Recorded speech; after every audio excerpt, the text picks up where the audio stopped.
आज इस वीडियो में हम क्लास 12th फिजिकल एजुकेशन के चैप्टर 10th को डिस्कस करने वाले हैं, जो कि ट्रेनिंग इन स्पोर्ट्स नाम से है। इस वीडियो में आपके इस चैप्टर से रिलेटेड पूरा कंटेंट क्लियर हो जाएगा। वीडियो को शुरू करते हैं। सबसे पहले अगर हम बात करें यूनिट के टॉपिक्स की, तो ये आपके सामने हम टॉपिक्स डिस्कस करेंगे। सबसे पहले हम देखेंगे talent identification and talent development sports. इसके बाद में स्पोर्ट्स ट्रेनिंग की जो साइकिल्स होती हैं उनको देखेंगे, जैसे कि माइक्रो, मीजो और मैक्रो साइकिल। उसके बाद में टाइप्स और मेथड्स देखने वाले हैं हम किस किस के, स्ट्रेंथ, एंडोरेंस, स्पीड, फ्लेक्सिबिलिटी और कोऑर्डिनेटिव एबिलिटीज़। और पांचवा हमारा जो पॉइंट रहेगा वो रहेगा सर्किट ट्रेनिंग का। इस तरीके से हम ये जो चैप्टर 10 है इसको पूरी तरीके से कवर कर लेंगे। सबसे पहले अगर स्पोर्ट्स ट्रेनिंग को हमें समझना है तो ट्रेनिंग क्या होती है। ट्रेनिंग हमारी प्लान्ड और ऑर्गेनाइज्ड एक प्रोसेस होती है। उससे हम क्या करते हैं, हमारी जो एबिलिटीज़ हैं उनको हम अच्छे तरीके से परफॉर्म कर सकते हैं, इम्प्रूव कर सकते हैं। अगर हम बेसिक अंडरस्टैंडिंग की बात करें ट्रेनिंग की, तो स्पोर्ट्स ट्रेनिंग में ये अलग अलग टाइप से होती है।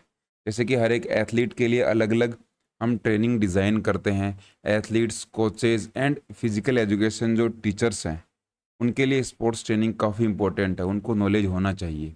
ये किसके ऊपर फोकस करती है, हमारे जो स्पोर्ट्स पर्सन है उनकी परफॉर्मेंस के ऊपर, और ये साइंटिफिक मेथड्स के ऊपर बेस्ड होती है। ऐसा बिल्कुल भी नहीं है कि कोई भी स्पोर्ट्स ट्रेनिंग हम सिखा रहे हैं, किसी भी गेम की हम ट्रेनिंग दे रहे हैं, वो ट्रेनिंग हम ऐसे ही कहीं से सीख के हमने कर दिया, ऐसा बिल्कुल भी नहीं होता।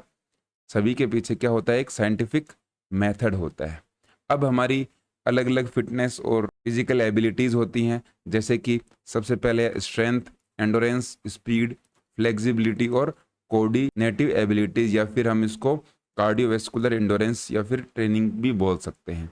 इन सभी को इस वीडियो में हम कवर करेंगे। सबसे पहले हमने स्पोर्ट्स ट्रेनिंग के बारे में समझा है कि ऐसी ट्रेनिंग जो स्पोर्ट्स में हमारी परफॉर्मेंस बढ़ाने के लिए दी जाती है उसको स्पोर्ट्स ट्रेनिंग बोलते हैं। इसके बाद में टैलेंट आइडेंटिफिकेशन इन स्पोर्ट्स, ये होता क्या है। देखिए, स्कूल लेवल पर या फिर जूनियर लेवल पर बच्चे सारे स्पोर्ट्स खेलते हैं, लेकिन कुछ स्पोर्ट्स में बच्चे बहुत अच्छा होते हैं। मान लीजिए किसी बच्चे में एजिलिटी अच्छी है, वो बहुत तेज भागता है और जल्दी रिएक्ट करता है जो भी उनको डायरेक्शन दी जाती है उनके ऊपर। तो इसके अकॉर्डिंग हम डिसाइड कर लेंगे कि इस बच्चे को कौन से गेम के अंदर हमें भेजना चाहिए, क्योंकि हम क्या कर रहे हैं, टैलेंट को आइडेंटिफाई कर रहे हैं, टैलेंट को पहचान रहे हैं कि कौन सा टैलेंट हमें कहाँ पर डिलीवर करवाना है। ये क्या है, एक प्रोसेस है, recognizing individuals with potential to become elite athletes. वो इतने अच्छे एथलीट्स बन पाएँ कि हम उनका जो टैलेंट है वो इनिशियल लेवल पर, शुरुआती तौर पर ही हम पहचान सकें। प्रेडिक्टिंग फ्यूचर परफॉर्मेंस, हम बच्चे की जो टैलेंट है उसको देखकर उसकी जो फ्यूचर परफॉर्मेंस है वो प्रेडिक्ट कर सकते हैं। बहुत सारे बच्चे लंबे समय तक दौड़ सकते हैं, लॉन्ग डिस्टेंस की रनिंग कर सकते हैं। उनको हम मैराथन जो रेसेस होती हैं उनके अंदर हम शामिल कर सकते हैं। बहुत सारे बच्चे ऐसे होते हैं जो स्प्रिंट या फिर शॉर्ट रनिंग जो होती है उनके अंदर अच्छे होते हैं, तो उनको हम ऐसे गेम्स के अंदर हम रखेंगे जिनसे कि उनकी ये जो एबिलिटी है उनको एक अच्छा एथलीट बनाने में हेल्प करे। अगर हम पर्पज़ की बात करें कि टैलेंट को आइडेंटिफाई क्यों करते हैं, तो इसका एम होता है current participants who show potential for excelling in particular sport. उनकी जो करंट की जो पोटेंशियल है, जो हमें पोटेंशियल या फिर जो क्षमता हमें दिखाई दे रही है उसका यूज़ करके और उसको और अच्छा हम इम्प्रूव करते हैं, जिससे क्या है वो एक एक स्पोर्ट के अंदर अच्छा परफॉर्म कर सके, उसका अच्छा खिलाड़ी बन सके। Help in nurturing talent for future success, हम उसको नर्चर करते हैं, उसकी हेल्प करते हैं, उसके ऊपर काम करते हैं ताकि फ्यूचर के अंदर वो सक्सेसफुल हो जाए। और अगर हम बात करें इंटरनेशनल लेवल की, वहाँ तक बच्चे को पहुँचाने की कोशिश रहती है अगर हमने टैलेंट को आइडेंटिफाई सही टाइम पर कर लिया तो। ये दो एक्सपर्ट हैं, इन्होंने इनके बारे में एक अपनी राय दी है कि हाइडवी और बंस हैं, इन्होंने डिस्क्राइब किया है कि टैलेंट आइडेंटिफिकेशन क्या है, way of finding sports talent, sports talent को फाइंडिंग करने का या फिर उनको ढूंढने का एक रास्ता है, जिससे क्या है हम बच्चे की जो इंटरनेशनल लेवल पर सक्सेस है उसको इंश्योर कर सकते हैं। क्योंकि सही तरीके से अगर हमने टैलेंट को आइडेंटिफाई कर लिया तो अब उस बच्चे के लिए या फिर उस स्पोर्ट्स पर्सन के लिए कितना अच्छा हो जाएगा, जिस टैलेंट की उसके अंदर खूबी थी वही काम वो कर पा रहा है। इसके बाद में जो टेस्टिंग फैक्टर्स हैं कि हम टैलेंट को कैसे आइडेंटिफाई करेंगे, तो उसको आइडेंटिफाई करने के लिए कुछ फैक्टर्स हैं। जैसे कि सबसे पहला है फिजिकल एट्रीब्यूट्स। बच्चे के अंदर स्ट्रेंथ कितनी है, एंडोरेंस कितनी है और स्पीड कितनी है, उसके अकॉर्डिंग हम उस गेम को डिसाइड कर सकते हैं कि फिजिकल जो अपीयरेंस है या फिर फिजिकल एट्रीब्यूट्स है उसकी जो क्वालिटीज़ हैं, इन तीनों को हम ध्यान में रखकर इसके साथ साथ और भी हमारी फिजिकल एट्रीब्यूट्स हो सकती हैं उनको हम शामिल करते हैं। उसके बाद में फिजियोलॉजिकल ट्रेट्स हैं, जैसे कि उसकी एरोबिक कैपेसिटी कैसी है, रिकवरी रेट कैसी है, वाइटल कैपेसिटी कैसी है। इसका मतलब है कि जब वो एक्सरसाइज परफॉर्म कर रहा हो तब कौन सी एक्सरसाइज में वो कितना अच्छा कर रहा है, ये फिजियोलॉजिकल ट्रेट हो गई। इसके बाद में साइकोलॉजिकल एस्पेक्ट भी हम देखते हैं कि बच्चा मेंटली कितना टफ है, कितना उसके अंदर मोटिवेशन है, ये भी इम्पोर्टेंट फैक्टर आता है टैलेंट को आइडेंटिफाई करने का।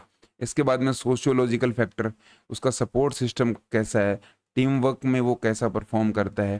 क्योंकि जब बच्चा खेलेगा, कोई भी स्पोर्ट्स पर्सन जब स्पोर्ट्स पर्सन बनने की जर्नी के अंदर जा रहा होता है तो उसको बहुत सारे लोगों से मिलना पड़ता है, अपने कोच के साथ, अपने टीममेट्स के साथ, बाकी अलग जो स्पोर्ट्स पर्सन है उनसे बातचीत करना, उनके साथ उसका जो सोशियोलॉजिकल बिहेवियर है वो भी काफ़ी इंपॉर्टेंट है। अगर वो अच्छा नहीं है तो बच्चे की मेंटल टफनेस, मोटिवेशन, इन सभी पे नेगेटिव इम्पैक्ट पड़ सकता है।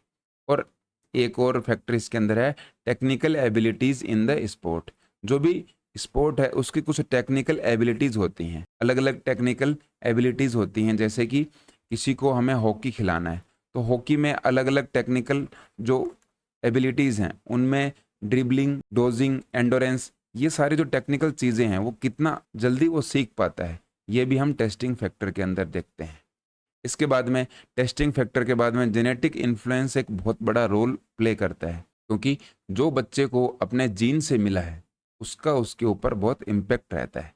जैसे कि एंथ्रोपोमेट्रिक जो कैरेक्टरिस्टिक हैं, जैसे बच्चे की हाइट है, उसकी बॉडी कंपोजिशन है, मसल मास है और बोन का स्ट्रक्चर है, ये सभी जेनेटिक्स के ऊपर डिपेंड करते हैं। क्योंकि आप उसकी जो हाइट है वो अपने अकॉर्डिंग नहीं बढ़ा सकते। अगर बच्चे की हाइट अच्छी है तो अच्छी रहेगी, उसकी हाइट कम ज़्यादा हम नहीं कर सकते। मसल मास कुछ बच्चों में शुरू से ही ज़्यादा होता है, बोन का स्ट्रक्चर ये हम चेंज नहीं कर सकते। अगर हम इनकी बात करें तो ये जेनेटिक्स के ऊपर डिपेंड करता है, इनका भी एक बड़ा रोल होता है। ये फैक्टर स्पोर्ट्स की जो परफॉर्मेंस है उससे रिलेटेड होते हैं और ये आपका जो फ्यूचर है वो प्रेडिक्ट कर सकते हैं कि कौन से स्पोर्ट के अंदर आप जाना चाहते हो। मान लीजिए किसी की हाइट अगर ज़्यादा है तो अगर हम उसको बास्केटबॉल के अंदर बच्चे को खिलाएंगे, उसको डालेंगे, तो वो इंटरनेशनल लेवल तक जा सकता है अगर वो उस गेम के अंदर अच्छा है तो। इस तरीके से जेनेटिक इन्फ्लुएंस एक रोल प्ले करता है। इसके बाद में अगर हम साइंटिफिक मेथड्स की बात करें, इनकी बहुत ज़्यादा इंपॉर्टेंस होती है क्योंकि ये सारे प्रूवन होते हैं, पहले इनको प्रूव कर लिया गया है, इन पर पहले कोई रिसर्च हुई। इससे क्या होता है, हमारा जो टाइम है वो रिड्यूस हो जाता है हाई परफॉर्मेंस लेवल तक पहुंचने में। क्योंकि जब हम साइंटिफिक मेथड्स का यूज़ करेंगे तो वो सारी चीज़ें साइंटिफिकली प्रूवन हो चुकी हैं, उनको यूज़ करने में अब हमें थोड़ी सी सुविधा रहेगी, हेल्प मिलेगी हमें। इम्प्रूव्स कोचिंग इफेक्टिवनेस, हमारी जो कोचिंग हम बच्चों को देते हैं उसकी इफेक्टिवनेस बढ़ती है। Focusing on athletes with the most potential, जो एथलीट्स हैं उनकी मैक्सिमम जो पोटेंशियल है उसको हम आउटपुट ले सकते हैं। इसके साथ साथ कॉम्पिटिटिवनेस है वो बढ़ती है और number of athletes striving to achieve excellence, ज़्यादा से ज़्यादा जो प्लेयर हैं वो एक्सीलेंस को अचीव करने की कोशिश करते हैं। कॉन्फिडेंस इससे बूस्ट होता है और क्या होता है, एथलीट्स और जो कोच हैं उनको एक मेजरेबल इंसाइट मिल जाता है। मेजरेबल इंसाइट मतलब वो बच्चे को देखकर उसकी परफॉर्मेंस को मेज़र कर सकते हैं, उससे पता लग जाता है कि इस टैलेंट की इस बच्चे के अंदर कमी है या फिर ये टैलेंट ज़्यादा है। ये सारी चीज़ें इंपॉर्टेंट रोल प्ले करती हैं टैलेंट को आइडेंटिफाई करने में। आई होप आप समझे होंगे। हमने ये टेस्टिंग फैक्टर देखा, जेनेटिक इन्फ्लुएंस देखा और टैलेंट को आइडेंटिफाई कैसे करते हैं वो समझा। इसके बाद में टैलेंट को अब आइडेंटिफाई कर दिया, उसको डेवलप कैसे करेंगे। तो सबसे पहले तो हम नर्चरिंग प्रॉमिसिंग यंग एथलीट्स, जो भी यंग एथलीट्स हमारे पास आते हैं उनको हम नर्चर कर रहे हैं। नर्चर करने का क्या मतलब है, अब हम उनके ऊपर काम कर रहे हैं, ऐसा काम जिनसे उनकी जो स्किल है वो इम्प्रूव हो जाए। गोल क्या है, मेन हमारा गोल होता है ऑप्टिमल लर्निंग इन्वायरमेंट। बच्चे को ऐसा एक इन्वायरमेंट देना कि वो अपनी जो स्किल्स हैं और स्पोर्टिंग की जो सक्सेस है उसको अचीव कर पाए। ये हमारा काम रहता है, कोचेज और फिजिकल एजुकेशन जो टीचर्स हैं उनका एक काम रहता है कि बच्चा अपने मैक्सिमम पोटेंशियल को कैसे अचीव कर सकता है। इसके बाद में कुछ की कंपोनेंट्स अगर हम देखें तो कॉम्पिटेंट कोचेज होने चाहिए। अगर बच्चे की हमें टैलेंट को डेवलप करना है तो हमारे पास जो कोचेज हैं वो अच्छे लेवल के होने चाहिए, जिससे क्या बच्चे की जो स्किल्स हैं उनको पहचान कर और उनको और अच्छा कर सके। एक्सपर्ट और मैनेजर्स होने चाहिए। एक्सपर्ट मतलब जो भी फील्ड है उसके एक्सपर्ट होने चाहिए, जैसे कि स्पोर्ट्स साइकोलॉजिस्ट आपके साथ रहने चाहिए। न्यूट्रिशनिस्ट हैं, जैसे कि बच्चे को खाने में क्या देना है। फिजिकल ट्रेनर आपके साथ रहने चाहिए, कौन सी एक्टिविटी कर रहे हो आप, कैसी एक्सरसाइज कर रहे हो, उस एक्सरसाइज के बाद आपके जो एक्सपर्ट हैं आपको कैसी फिजिकल ट्रेनिंग करवाते हैं, ये इंपॉर्टेंट है। इसके बाद है क्वालिटी फैसिलिटीज़ एंड इक्विपमेंट्स। आपके पास प्रॉपर ग्राउंड अच्छे होने चाहिए और स्पोर्ट्स के जो इक्विपमेंट्स हैं वो अच्छे होने चाहिए। सफिशिएंट ट्रेनिंग टाइम होना चाहिए। ऐसा नहीं है कि आप बच्चे को 1 घंटे के अंदर बिल्कुल भी रेस्ट नहीं देते और लगातार एक्टिविटी करवाते जाते। उसके अंदर आपका रेस्ट का टाइम भी होना चाहिए और बच्चे को ट्रेनिंग का टाइम मिले। इसके बाद में बच्चे को थोड़ा-सा आप कॉम्पिटिशन भी खिला सकते हैं, क्योंकि कॉम्पिटिशन में बच्चे की जो एक्चुअल स्किल है वो हमें सामने देखने को मिलती है।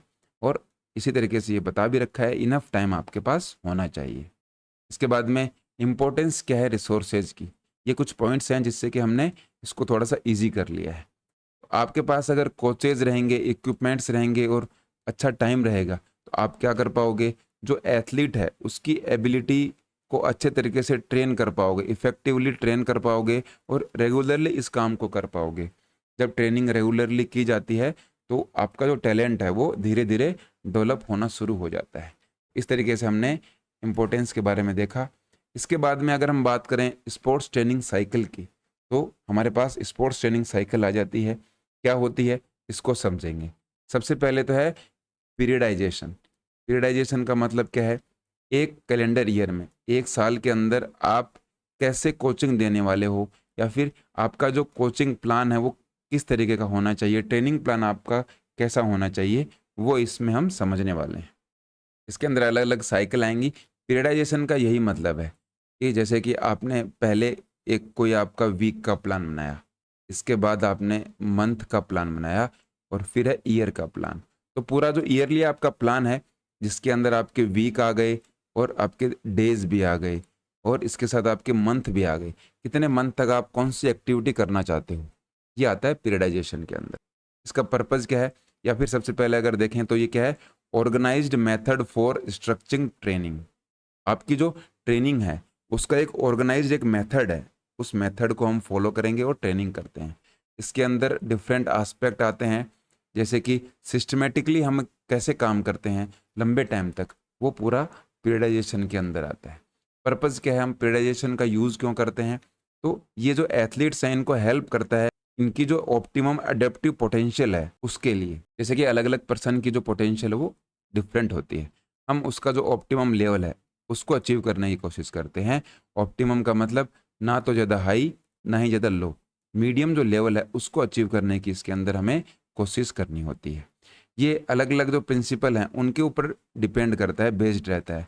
मल्टीलेटरल डेवलपमेंट होता है। मल्टीलेटरल का मतलब है कि इसके अंदर आपकी बहुत सारी जो क्वालिटीज़ हैं वो इम्प्रूव होती हैं, एक ही क्वालिटी पे काम नहीं किया जाता। जैसे कि हम बात करें, इसके अंदर एक जनरल ट्रेनिंग होती है। जनरल ट्रेनिंग में आपका जो पूरी बॉडी है उसकी ट्रेनिंग करवाई जाएगी। इसके बाद में स्पेशलाइजेशन होता है, आपका जो स्पोर्ट है उसकी ही आपको स्किल्स हैं उनकी ट्रेनिंग करवाई जाती है। मान लीजिए कोई प्लेयर फुटबॉल का है, तो फुटबॉल से पहले 1 महीने की उनकी जनरल ट्रेनिंग होगी, उसमें उनकी जो सारी स्किल्स हैं वो डेवलप की जाएंगी। इसके बाद में आपकी जो स्पेशलाइजेशन स्किल्स हैं वो डेवलप की जाती हैं। इसका मतलब है फुटबॉल के बारे में आपको सबसे ज़्यादा बार बताया जाएगा। इसके बाद में अलग अलग वैरायटी की आपको एक्सरसाइज करवाई जाती हैं। और लॉन्ग टर्म जो ट्रेनिंग है, जैसे कि आप अगले 6 महीने या फिर 10 महीने या फिर 12 महीने में क्या करने वाले हो, 6, 10 और 12th मंथ्स में आप क्या क्या करने वाले हो, उसकी पूरी प्लानिंग होती है। प्लानिंग होने से क्या हो जाएगा, आपकी जो ट्रेनिंग है वो ईजी हो जाएगी। ये इसका पर्पज़ है। It uses the overload and adaptation principle. Overload का मतलब क्या होता है, कोई भी प्लेयर मान लीजिए 2 घंटे ही ट्रेनिंग कर सकता है, 2 आवर्स उसने ट्रेनिंग करी, या फिर 2 घंटे तक कोई गेम को खेल सकता है। अब उसकी जो लिमिट है, इस लिमिट को हमें बढ़ाना है, इस लिमिट को हमें क्रॉस करना है। वो तो हो गया ओवरलोड, क्योंकि लोड पर तो कोई प्लेयर काम कर ही रहा होता है। अब उसका जो लोड है वो बढ़ा दिया तो वो बन जाता है ओवरलोड। इसके बाद में एक होता है अडेप्टेशन प्रिंसिपल। कोई भी जो एक्टिविटी हम करवा रहे हैं उसको अडेप्ट कितना जल्दी करता है। अगर किसी प्लेयर का अडेप्टेशन जल्दी है, इसका मतलब अब उसकी जो बॉडी है वो चीज़ों को जल्दी समझेगी और हमारा जो काम है वो ईजी हो जाएगा। इसके बाद में 3 ट्रेनिंग साइकिल के बारे में हम देखते हैं पीरियडाइजेशन के अंदर। पीरियडाइजेशन पीरियड से बना है। कितना पीरियड, 1 साल का पीरियड। अब जो 3 ट्रेनिंग साइकिल हैं, माइक्रो, मेजो और मैक्रो। सबसे पहले जो माइक्रो साइकिल है, ये सबसे शॉर्टेस्ट ट्रेनिंग साइकिल होती है और ये कब तक की होती है, 1 वीक की। इसके अंदर हम 1 वीक में हम कौन सी ट्रेनिंग और क्या क्या करने वाले हैं उसको प्लान किया जाता है। ओवरऑल मैक्रो साइकिल देख लीजिए। Each macro cycle is planned according to where it fits into overall macro cycle. Macro जो साइकिल है वो 1 साल की साइकिल लगभग होती है, लंबी साइकिल होती है, 12 महीने की हो सकती है या फिर 10 मंथ्स की हो सकती है। ये जो ट्रेनिंग साइकिल है जिसकी हम बात कर रहे हैं माइक्रो, तो ये जो माइक्रो का टाइमिंग है ये किस तरीके से मैक्रो के अंदर सूट करता है उसको हम देखते हैं। और इसका जो टाइम पीरियड है वो क्या होता है, 1 वीक का। पर्पज़ क्या है, introduce controlled level of stress to athletes body varying the intensity of training across the week ensure recovery and progression। एक प्लेयर की एक वीक के अंदर जब उसको हम कोई एक्टिविटी देते हैं, उस एक्टिविटी को करने के बाद उसकी रिकवरी कितनी जल्दी होती है और हम उसकी जो प्रोग्रेस है उसको देखते हैं उस ट्रेनिंग के दौरान, कि उस प्लेयर की बॉडी के अंदर अगर कोई प्रोग्रेस हो रही है तो फिर हम आगे की जो ट्रेनिंग है वो प्लान करते हैं। जो कोचेज़ हैं वो जो अलग अलग ट्रेनिंग सेशन है उनको प्लान करते हैं। डिफरेंट जो एरियाज़ हैं उनके ऊपर फोकस किया जाता है, जैसे कि हाई वॉल्यूम, लोड और रीजनरेशन। हाई वॉल्यूम का मतलब उनको ज़्यादा लोड दिया जा रहा है, ज़्यादा काम उनको करना पड़ रहा है, ज़्यादा ट्रेनिंग उनको करनी पड़ती है। फिर है रीजनरेशन, इसका मतलब है उस ट्रेनिंग को उनके द्वारा बार बार करवाया जाता है। माइक्रो साइकिल में हम एक जो प्लेयर है उसको आइडेंटिफाई कर सकते हैं कि वो कितना काम कर सकता है। एग्जाम्पल की अगर हम बात करें तो एक एंडोरेंस जो स्पोर्ट है, एंडोरेंस स्पोर्ट का मतलब लंबे टाइम तक कोई हमें एक्टिविटी करनी है बिना थके हुए। जो साइकिलिस्ट है वो भी एंडोरेंस स्पोर्ट करता है। 3 से 4 लॉन्ग राइड्स उसको लेनी होती हैं, जैसे कि 10 किलोमीटर की राइड उसको लेनी पड़ गई या फिर 30 किलोमीटर की राइड के लिए उसको भेज दिया। 1 वीक के अंदर 3 से 4 राइड उसकी हम प्लान कर देते हैं। ये ओवरलोड हो गया ट्रेनिंग वॉल्यूम का। ट्रेनिंग वॉल्यूम मतलब आप टोटल कितना काम कर या फिर आपने टोटल कितना उसके अंदर ट्रेनिंग करी है, ये होता है ट्रेनिंग वॉल्यूम। तो आपकी मान लीजिए कंपटीशन तो आपका होता है 10 किलोमीटर का, लेकिन आपने जो ट्रेनिंग करी है या फिर 1 वीक के अंदर जो प्लान किया, 3 से 4 लंबी राइड उसको दे दी, 30 किलोमीटर, 40 किलोमीटर या फिर 50 किलोमीटर की। अगर हम टीम स्पोर्ट्स की बात करें तो माइक्रो साइकिल्स हैं वो अलाइन रहती हैं वीकली मैचेस के ऊपर, combining strength and conditioning and technical और टैक्टिकल वर्क। टेक्निकल वर्क क्या होता है, आप जो गेम खेल रहे हो उसकी स्किल्स के ऊपर काम करना, और टैक्टिकल है उस गेम को कैसे आप खेलते हो ग्राउंड के अंदर। मान लीजिए मैन टू मैन मार्किंग आपको करनी है या फिर कोई सिचुएशन आ जाती है, उस सिचुएशन के ऊपर आप किस तरीके से अपने आप को उस गेम के अंदर खिलाते हो, वो होता है टैक्टिकल। इसके साथ साथ स्ट्रेंथ और कंडीशनिंग का हम कॉम्बिनेशन रखते हैं। स्ट्रेंथ का मतलब है आपकी ताकत बढ़ाएंगे मसल्स की, और कंडीशनिंग है आपको थोड़ा सा रिलैक्स करवाएंगे। और रिलैक्स और स्ट्रेंथ का जो कॉम्बिनेशन है वो माइक्रो साइकिल के अंदर होता है, क्योंकि आपके पास 1 वीक का ही टाइम है, वीक में ही आपको ये सब चीज़ें देखनी होती हैं।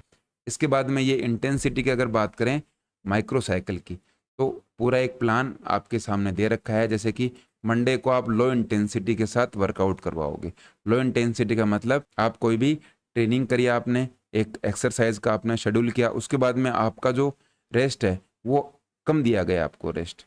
ट्यूसडे को आपको जो रेस्ट है वो और कम दिया गया। इसके अंदर क्या हो गया, हाई इंटेंसिटी हो गई, बिना रुके रेगुलर आपको वर्कआउट करना है।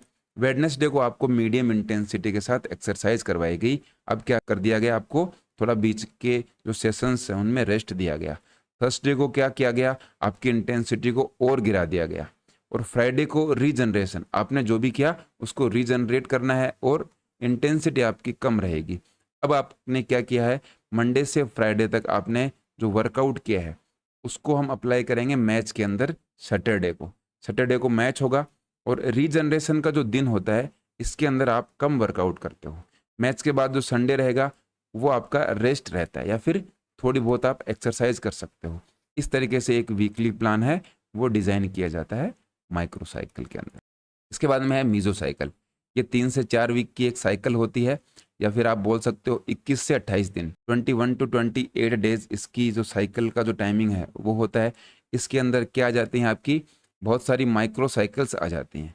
क्योंकि 3 से 4 वीक हैं तो आपकी कितनी आ गई, 3 से 4 माइक्रो साइकिल्स इसके अंदर आ जाती हैं। ये किसके ऊपर फोकस करता है, स्पेसिफिक जो गोल्स हैं उनके ऊपर फोकस करता है, जैसे कि maximal strength, speed, functional threshold power. Functional threshold FTP क्या होती है, highest power output an athlete can sustain for 1 our.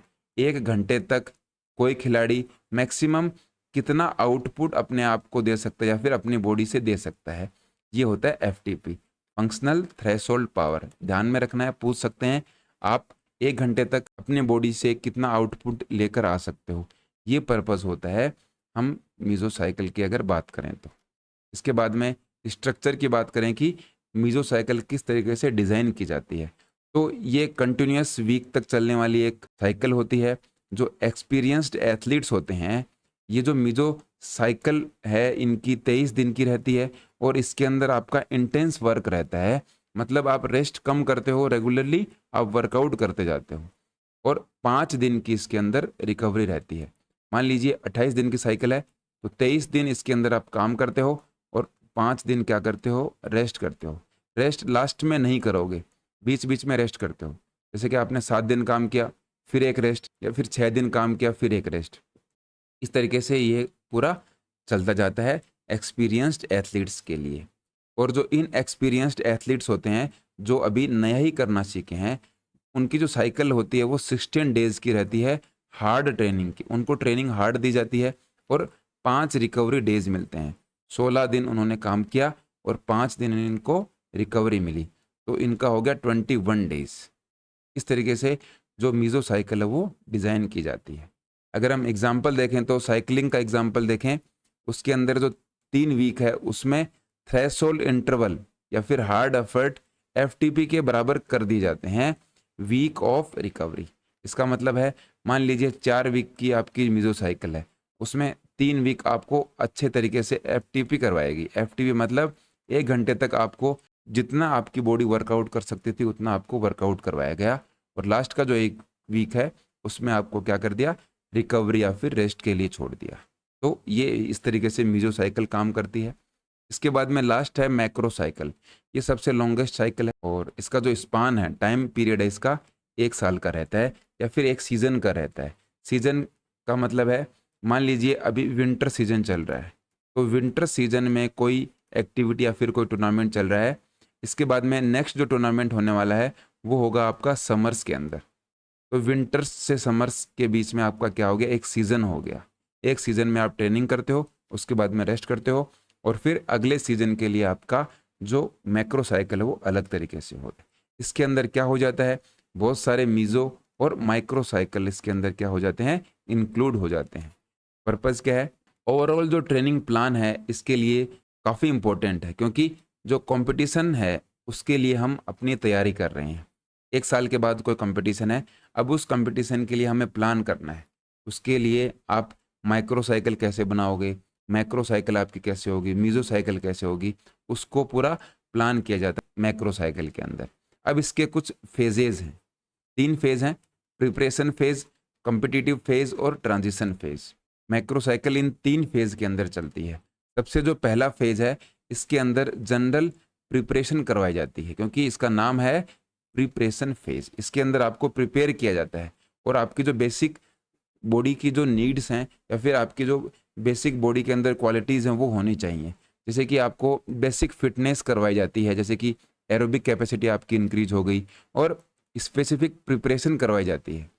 पहले तो प्रिपरेशन फेज़ में आपको बेसिक सिखाया जाएगा कि आपको लंबे समय तक दौड़ना है, एजिलिटी आपकी अच्छी होनी चाहिए, आप कोई एक्टिविटी को लंबे टाइम तक कर पाओ। इसके बाद में आप कोई भी गेम खेल रहे हो, मान लीजिए आप खेलते हो कबड्डी, तो कबड्डी के लिए आपके लिए क्या इंपॉर्टेंट है, उसकी एक्सरसाइज प्रिपरेशन फेज़ में करवाई जाती है या फिर उसकी तैयारी करवाई जाती है।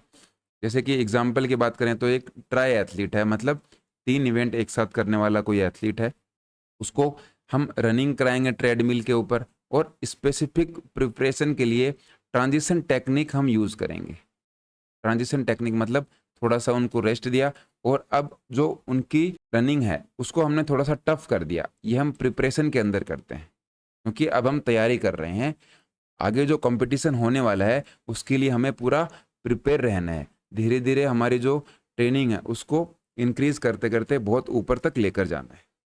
इसके बाद में जो प्रिपरेशन फेज जब कंप्लीट होता है, अब हमारा आता है कम्पिटिटिव फेज। इसके अंदर हम कंपटीशन करते हैं, बहुत सारे कंपटीशंस लाइनअप रहते हैं, सीरीज ऑफ कॉम्पिटिशन्स रहती है, और जो हमारा मेन इवेंट होता है उसके लिए हम अपने आप को तैयार करते हैं।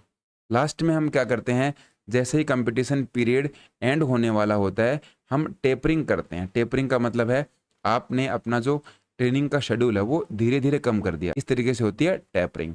प्रिपरेशन फेज में आपकी जो लाइन है वो इस तरीके से होती है। मान लीजिए ग्राफ अगर बात करें तो प्रिपरेशन फेज में आप अपनी जो ट्रेनिंग है वो इस तरीके से इंक्रीज करते हो, और कंपटीशन फेज के अंदर आपने जब कंपटीशन कर लिया उसके बाद में आपका जो ग्राफ है वो इस तरीके से काम करता है। यहाँ पर दे भी रखा है, आपका जो ट्रेनिंग वॉल्यूम है वो रिड्यूस हो जाएगा और athlete can reach peak performance. Competition phase के अंदर आप ट्रेनिंग कम करते हो, क्योंकि ट्रेनिंग करोगे तो आप थक जाओगे, कंपटीशन में अच्छा परफॉर्म नहीं कर पाओगे। इसके लिए आपकी ट्रेनिंग कम कर दी जाती है, जिससे कि आप कंपटीशन के लिए तैयार रहो। तीसरा हमारा आता है ट्रांजिशन फेज। इसके अंदर जो प्लेयर हैं वो रेस्ट करते हैं, या फिर इसको हम रिकवरी पीरियड बोल सकते हैं। इसके अंदर रिकवरी करनी होती है, क्योंकि हमने कंपटीशन जो सीज़न है या फिर कंपटीशन जो फेज़ है उसके अंदर बहुत ज़्यादा काम कर लिया है हमारी बॉडी से। इसमें आपकी मेंटल और फिजिकल रेस्ट देखने को मिलता है। आप मेंटली अपने आप को रेस्ट देते हो और फिजिकली रेस्ट देते हो। अगर हम जो एमेच्योर एथलीट्स हैं, इंटरनेशनल लेवल के जो एथलीट्स हैं, वो क्या करते हैं, कुछ महीनों के लिए अपने आप को ऑफ कर देते हैं। कुछ महीने तक वो कोई भी फिजिकल एक्टिविटी नहीं करेंगे। कोई भी फिजिकल एक्टिविटी मतलब वो जितना फिट रह सकें उतनी एक्टिविटी तो करते हैं, ज़्यादा एक्टिविटी वो नहीं करेंगे। और कुछ जो प्रोफेशनल होते हैं वो 2 वीक का इसके अंदर रेस्ट करते हैं, उसके बाद में वापस अपने काम पर वो लौट जाते हैं। यह ट्रांजिशन फेज है। ट्रांजिशन फेज में आप रेस्ट करते हो, प्रिपरेशन फेज में आप कंपटीशन के लिए पूरा अपने आप को तैयार करते हो, और कंपटीशन में क्या करते हो, जो सेकंड हमारा जो फेज है उसमें आप अलग अलग कंपटीशंस में पार्टिसिपेट करते हो और अपनी ट्रेनिंग को कम कर देते हो। ट्रांजिशन में आप क्या करते हो, रेस्ट करते हो। इसके बाद में अगर स्ट्रक्चर की बात करें तो मैक्रो साइकिल की जो स्ट्रक्चर है वो 52 वीक्स की होती है। 52 वीक का मतलब 1 ईयर हो गया, और ये हमारा जो लॉन्ग टर्म प्लानिंग है इसमें मैक्रो साइकिल का एक बहुत बड़ा रोल होता है। इसमें आपको कोचेज़ की भी हेल्प मिलती है, और एथलीट्स के साथ किस तरीके से आपकी ट्रेनिंग को डिज़ाइन करना है उसको देखा जाता है। अगर हम कंक्लूजन की बात करें तो ये जो तीनों माइक्रो, मेसो और मैक्रो साइकिल है ये एक साथ काम करती हैं, और एथलीट्स होते हैं उनकी प्रोग्रेस को धीरे धीरे इम्प्रूव करती हैं।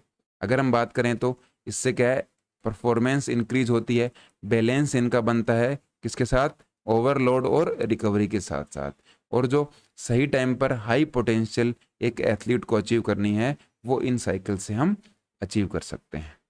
इसके बाद में बात करते हैं हम स्ट्रेंथ की। तो 2 टॉपिक हमारे कंप्लीट हो चुके हैं। स्ट्रेंथ की अगर हम बात करें तो स्ट्रेंथ क्या होती है, तो एक बहुत ही इंपॉर्टेंट कंपोनेंट होता है हमारी फिजिकल फिटनेस का। ये क्या होती है, capacity to withstand force और प्रेशर। हमारी क्या कैपेसिटी है, हम उस फोर्स और प्रेशर को झेल सकें, यही हमारी स्ट्रेंथ होती है। या फिर ये हमारी जो मसल है या फिर मसल्स का ग्रुप है उनकी एक एबिलिटी होती है exert force on overcome resistance. जो भी हमारे सामने रेसिस्टेंस है उसको ओवरकम करना या फिर उस रेसिस्टेंस को हमें पार करना, ये आपकी स्ट्रेंथ है। मान लीजिए आपके सामने एक बॉक्स पड़ा है 20 kg का, तो आपके अंदर अगर स्ट्रेंथ होगी तो उसको आप पुश या पुल कर पाओगे। तो उसकी जो रेसिस्टेंस लिमिट है उसको आपने क्रॉस कर दिया। इसका क्या मतलब हुआ, उसमें आपने फोर्स लगाया। तो ये जो फोर्स आपने लगाया है उस रेसिस्टेंस को बीट करने के लिए, इसी को हम स्ट्रेंथ बोलते हैं।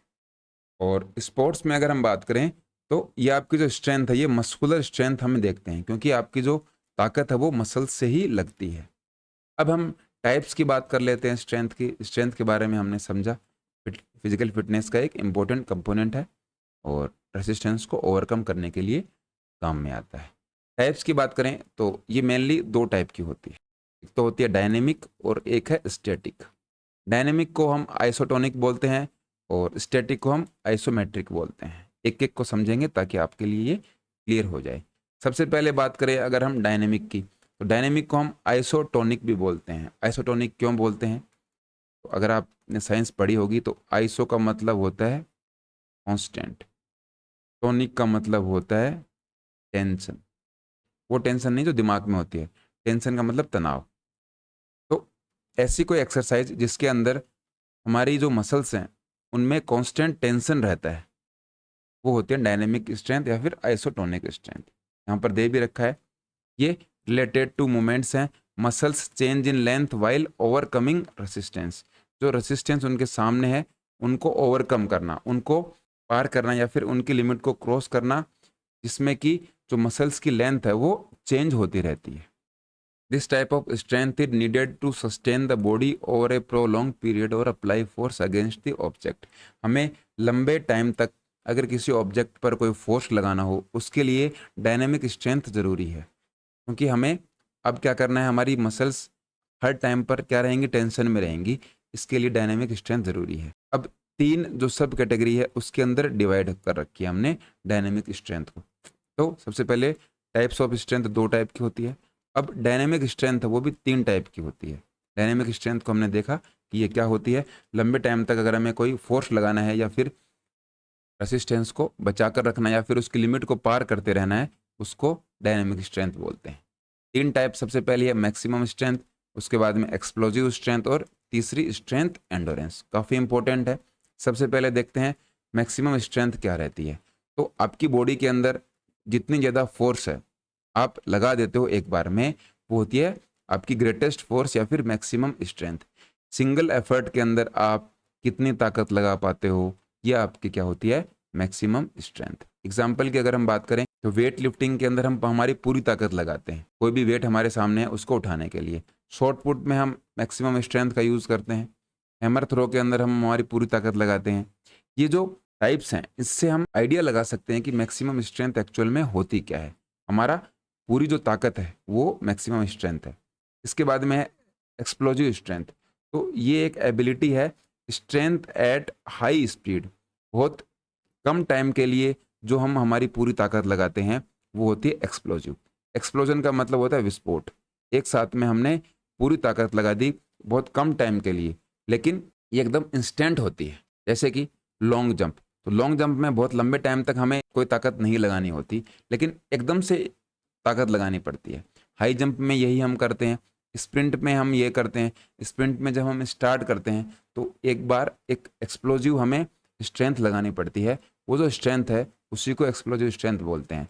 थ्रोइंग इवेंट्स के अंदर हम देखते हैं, जैसे कि हम शॉर्ट पुट और हैमर थ्रो का यहाँ पर एग्जाम्पल देखा, इनमें तो हम मैक्सिमम स्ट्रेंथ मतलब हमारी पूरी ताकत लगा रहे हैं, लेकिन पूरी ताकत जब हम एक मान लीजिए 2 सेकंड लगाई, तो वो जो 2 सेकंड है जहाँ पर हमने हमारी पूरी ताकत लगाई है वो होती है आपकी एक्सप्लोजिव स्ट्रेंथ, क्योंकि कम टाइम पे आपने अपनी ताकत को एकदम से इस्तेमाल किया है, वो आपकी एक्सप्लोजिव स्ट्रेंथ है। और स्ट्रेंथ एंडोरेंस क्या रहती है, आप लंबे टाइम तक कोई रेसिस्टेंस है उसके अगेंस्ट फोर्स लगा रहे हो। कंटिन्यू ओवरकमिंग रेसिस्टेंस, ये हमारी मसल्स की एबिलिटी होती है अंडर फटीग कंडीशंस। जब आपकी मसल्स थक जाती हैं उसके बाद भी आप रेगुलर उस एक्टिविटी को करते चले जाते हो, उस अपनी ताकत को लगाते चले जाते हो, वो आपकी होती है स्ट्रेंथ एंडोरेंस। अगर हम एग्जाम्पल की बात करें तो इसका एग्जाम्पल है लॉन्ग डिस्टेंस रनिंग। आप लंबे टाइम तक जब रनिंग करते हो आपकी मसल्स तो थक गई, लेकिन फिर भी आप उस एक्टिविटी को करते चले जाते हो, वो आपका आता है स्ट्रेंथ एंडोरेंस के अंदर। स्विमिंग भी उसका एग्जाम्पल है, साइकिलिंग उसका एग्जाम्पल है, जूडो, रेसलिंग, क्योंकि इनमें आप थक चुके हो, आपका जो फटीग लेवल है वो मैच हो चुका है, लेकिन फिर भी आप उस एक्टिविटी को लंबे टाइम तक करते चले जाते हो, ताकत लगाते हो लंबे टाइम तक बिना थके हुए, वो होती है स्ट्रेंथ एंडोरेंस। आई होप आपको ये तीनों समझ में आ गई होंगी। इसके बाद में दूसरी है स्टैटिक स्ट्रेंथ।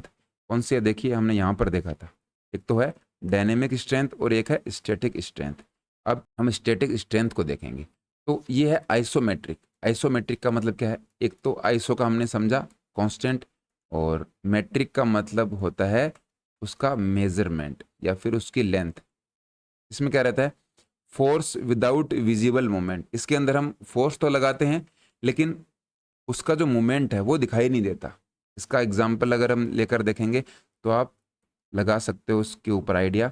आपके सामने जो दीवार है, दीवार के ऊपर आप फोर्स लगा रहे हो, ये आपका स्टैटिक स्ट्रेंथ या फिर आइसोमेट्रिक स्ट्रेंथ का एग्जाम्पल हो गया। क्योंकि जब आप दीवार के ऊपर ताकत लगाते हो तो आपकी जो मसल्स हैं वो तो काम कर ही रही हैं, लेकिन मसल्स ना तो लेंदन हो रही हैं और ना ही आपकी जो मसल्स है वो छोटी हो रही हैं। उनके लेंथ में कोई भी फर्क हमें विजिबली शो नहीं हो रहा। जैसे कि आप एक पोस्चर में खड़े रहते हो तो आपकी कोई ताकत तो नहीं लग रही, हमें दिखाई नहीं देता, लेकिन एक्चुअल में कोई ना कोई स्ट्रेंथ लगी रहती है उसके अंदर, उसको स्टैटिक स्ट्रेंथ बोलते हैं। एक जैसे पुशिंग एक हैवी ऑब्जेक्ट, ये वॉल का हमने एग्जांपल लिया, उसको हम पुश करते हैं। एक weight lifting where and objects remain stationary. Weight lifting के अंदर आपके सामने 500 केजी का वेट है, उसको आप उठा नहीं पा रहे, लेकिन ताकत लगाते हो। ताकत लगाने के टाइम पर ना तो आपकी मसल्स कॉटन हो रही हैं ना लेनदेन हो रही हैं, उनकी जो मेजरमेंट है उसमें कोई फर्क नहीं हो रहा, लेकिन हमें वो विजिबल नहीं हो रहा। हम क्या कर रहे हैं? ताकत तो लगा ही रहे हैं। तो हमें जब मूवमेंट विजिबल नहीं होते उसको स्टैटिक स्ट्रेंथ बोलते हैं। इसके बाद में अगर हम ट्रेनिंग मेथड की बात करें तो स्ट्रेंथ को हम डेवलप कैसे कर सकते हैं, तो इसके अंदर कुछ इंपॉर्टेंट हमारे सामने एक्सरसाइज हैं, उनको हम देखते हैं। तो 3 हमारे जो मेथड हैं उससे हम स्ट्रेंथ को डेवलप कर सकते हैं। पहला क्या है? आइसोमेट्रिक, दूसरा आइसोटोनिक और तीसरा आइसोकाइनेटिक। आइसोमेट्रिक और आइसोटोनिक को तो हमने अभी थोड़ी देर पहले समझा है। हर एक जो मेथड है उसके अलग अलग एस्पेक्ट हैं। अब जो हमने पहले समझा था उस थोड़ा सा और डिटेल में देखेंगे ताकि आपके लिए और ये क्लियर हो जाए। सबसे पहले है आइसोमेट्रिक, तो ये हमने देख लिया। आइसो का मतलब सेम या फिर कांस्टेंट, और मेट्रिक का मतलब लेंथ या फिर उसका मेजरमेंट। ये किसने दिया था? हेटिंगर और मूलर ने 1953 में इसका इन्वेंशन किया था। इन दोनों ने इसको इंट्रोड्यूस किया था। ये भी पूछ लेते हैं कई बार, इसको ध्यान में रखना है। तो आइसो और मैट्रिक 2 वर्ड से मिलकर बना है। आइसो मतलब सेम, मैट्रिक मतलब लेंथ या मेजरमेंट। इस एक्सरसाइज के अंदर जब आप एक्सरसाइज करते हो तो क्या रहता है? आपकी लेंथ सेम रहती है, लेंथ में कोई भी चेंज हमें देखने को नहीं मिलता। जैसे कि हम इस एक्सरसाइज में प्रेसिंग अगेंस्ट ए वॉल या फिर holding a weight in static position, कोई भी दीवार है उस पर जब हम धक्का लगाते हैं, वहाँ पर आइसोमेट्रिक एक्सरसाइज या फिर आइसोमेट्रिक का हम एग्जाम्पल फॉलो करते हैं। और स्टैटिक पोजीशन में आप किसी वेट को होल्ड करके खड़े हुए हो। मान लीजिए आपने 10 केजी का एक डंबल है उसको उठा रखा है, लेकिन आप मूवमेंट नहीं कर रहे, वहाँ पर भी आइसोमेट्रिक आपकी एक्सरसाइज रहती है। अगर हम विदाउट इक्विपमेंट की बात करें तो जब आप पुशअप्स करते हो वो भी आइसोमेट्रिक का एग्जाम्पल है। लंजेस करते हो, स्क्वाट्स करते हो, ये सारे एग्जाम्पल हैं। आप एक पोजीशन में बना के रखते हो। पुशअप्स में आपने क्या है? मूवमेंट नहीं करना है। पुशअप्स की पोजीशन में अगर आप एक जगह पर एक ही पोजीशन में रहते हो तो वहाँ पर आपकी आइसोमेट्रिक है।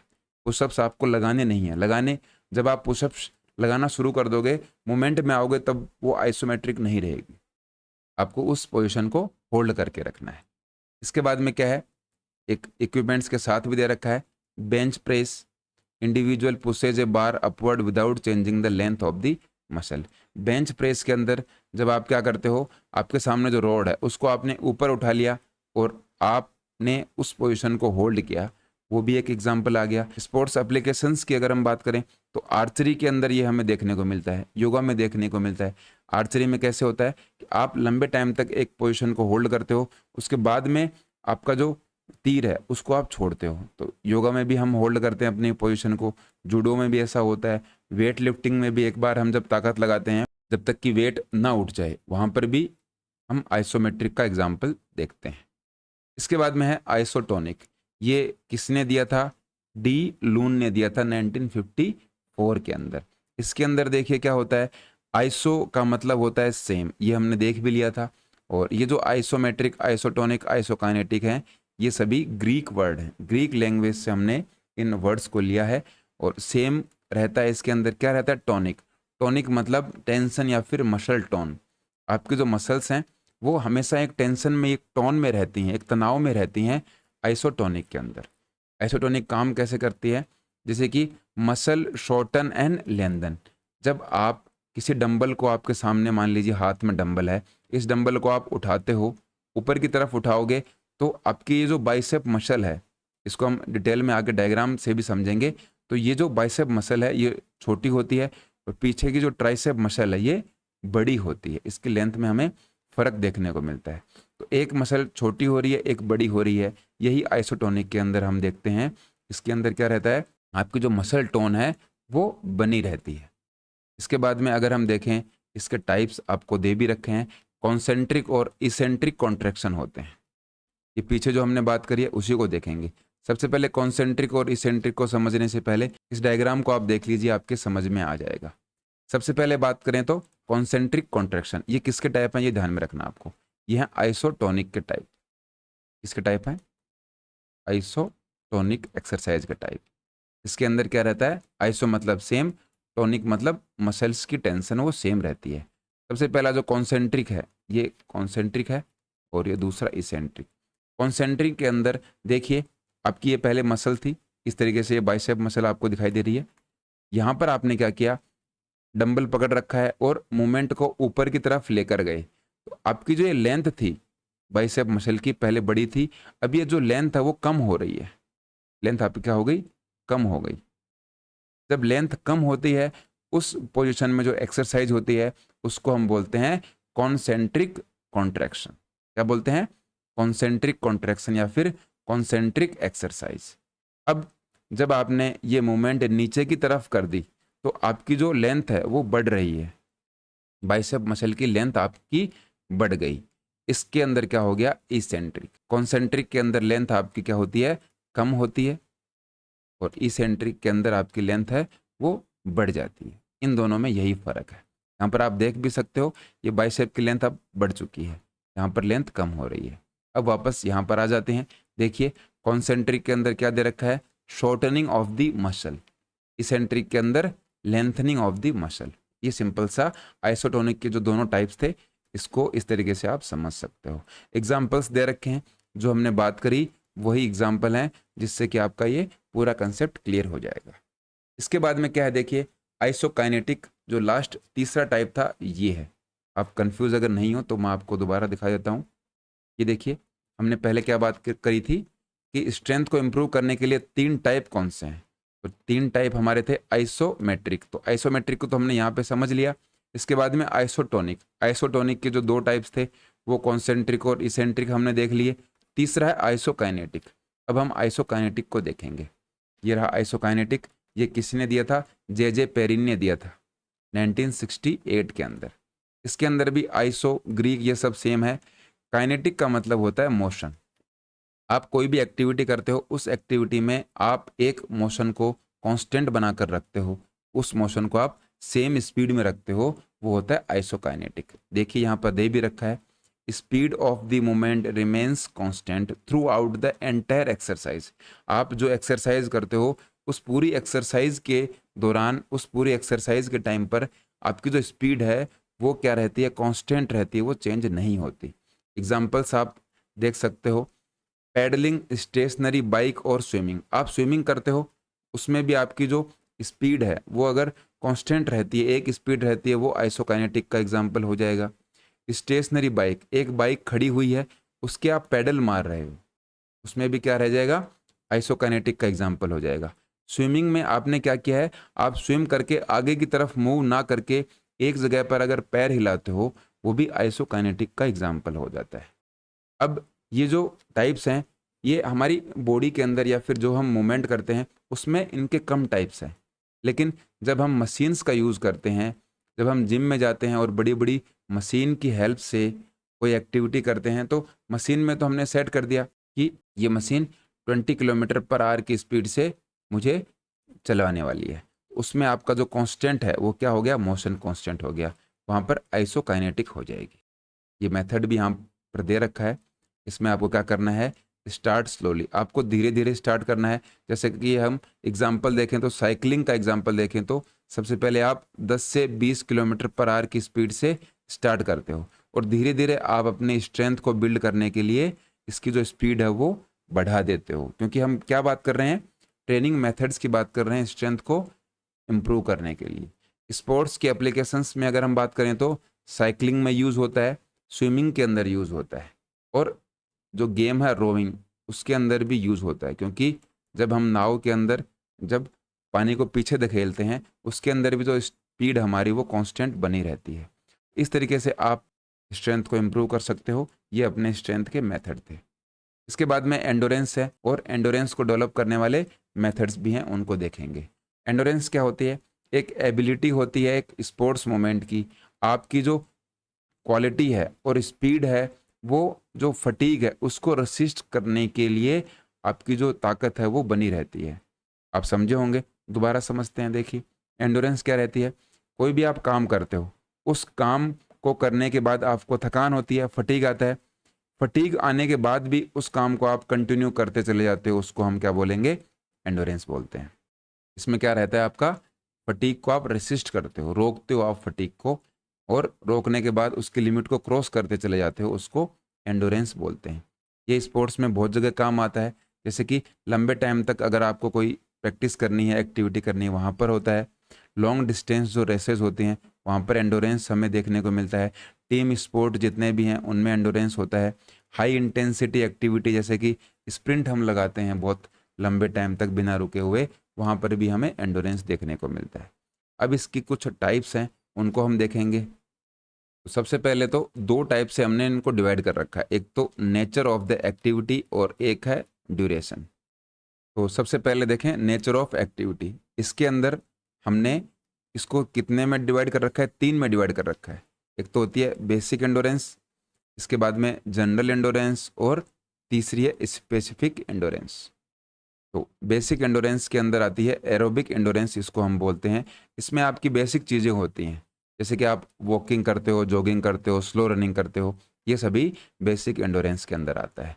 एरोबिक एनर्जी प्रोडक्शन जो होती है ऑक्सीजन डिपेंडेंट, इसका मतलब है आपकी बॉडी कितनी ज़्यादा एनर्जी ऑक्सीजन के थ्रू जनरेट कर पाती है, वो बेसिक एंडोरेंस के अंदर देखते हैं। एग्जाम्पल आप ले सकते हो, लॉन्ग डिस्टेंस आप वॉक करते हो, जॉगिंग करते हो और स्लो रनिंग करते हो, ये आपकी बेसिक एंडोरेंस के अंदर आती है। एरोबिक एंडोरेंस इसलिए बोलते हैं क्योंकि कोई एक्टिविटी है वो आप लंबे टाइम तक करते आ रहे हो। एरोबिक का मतलब ऑक्सीजन की प्रेजेंस में।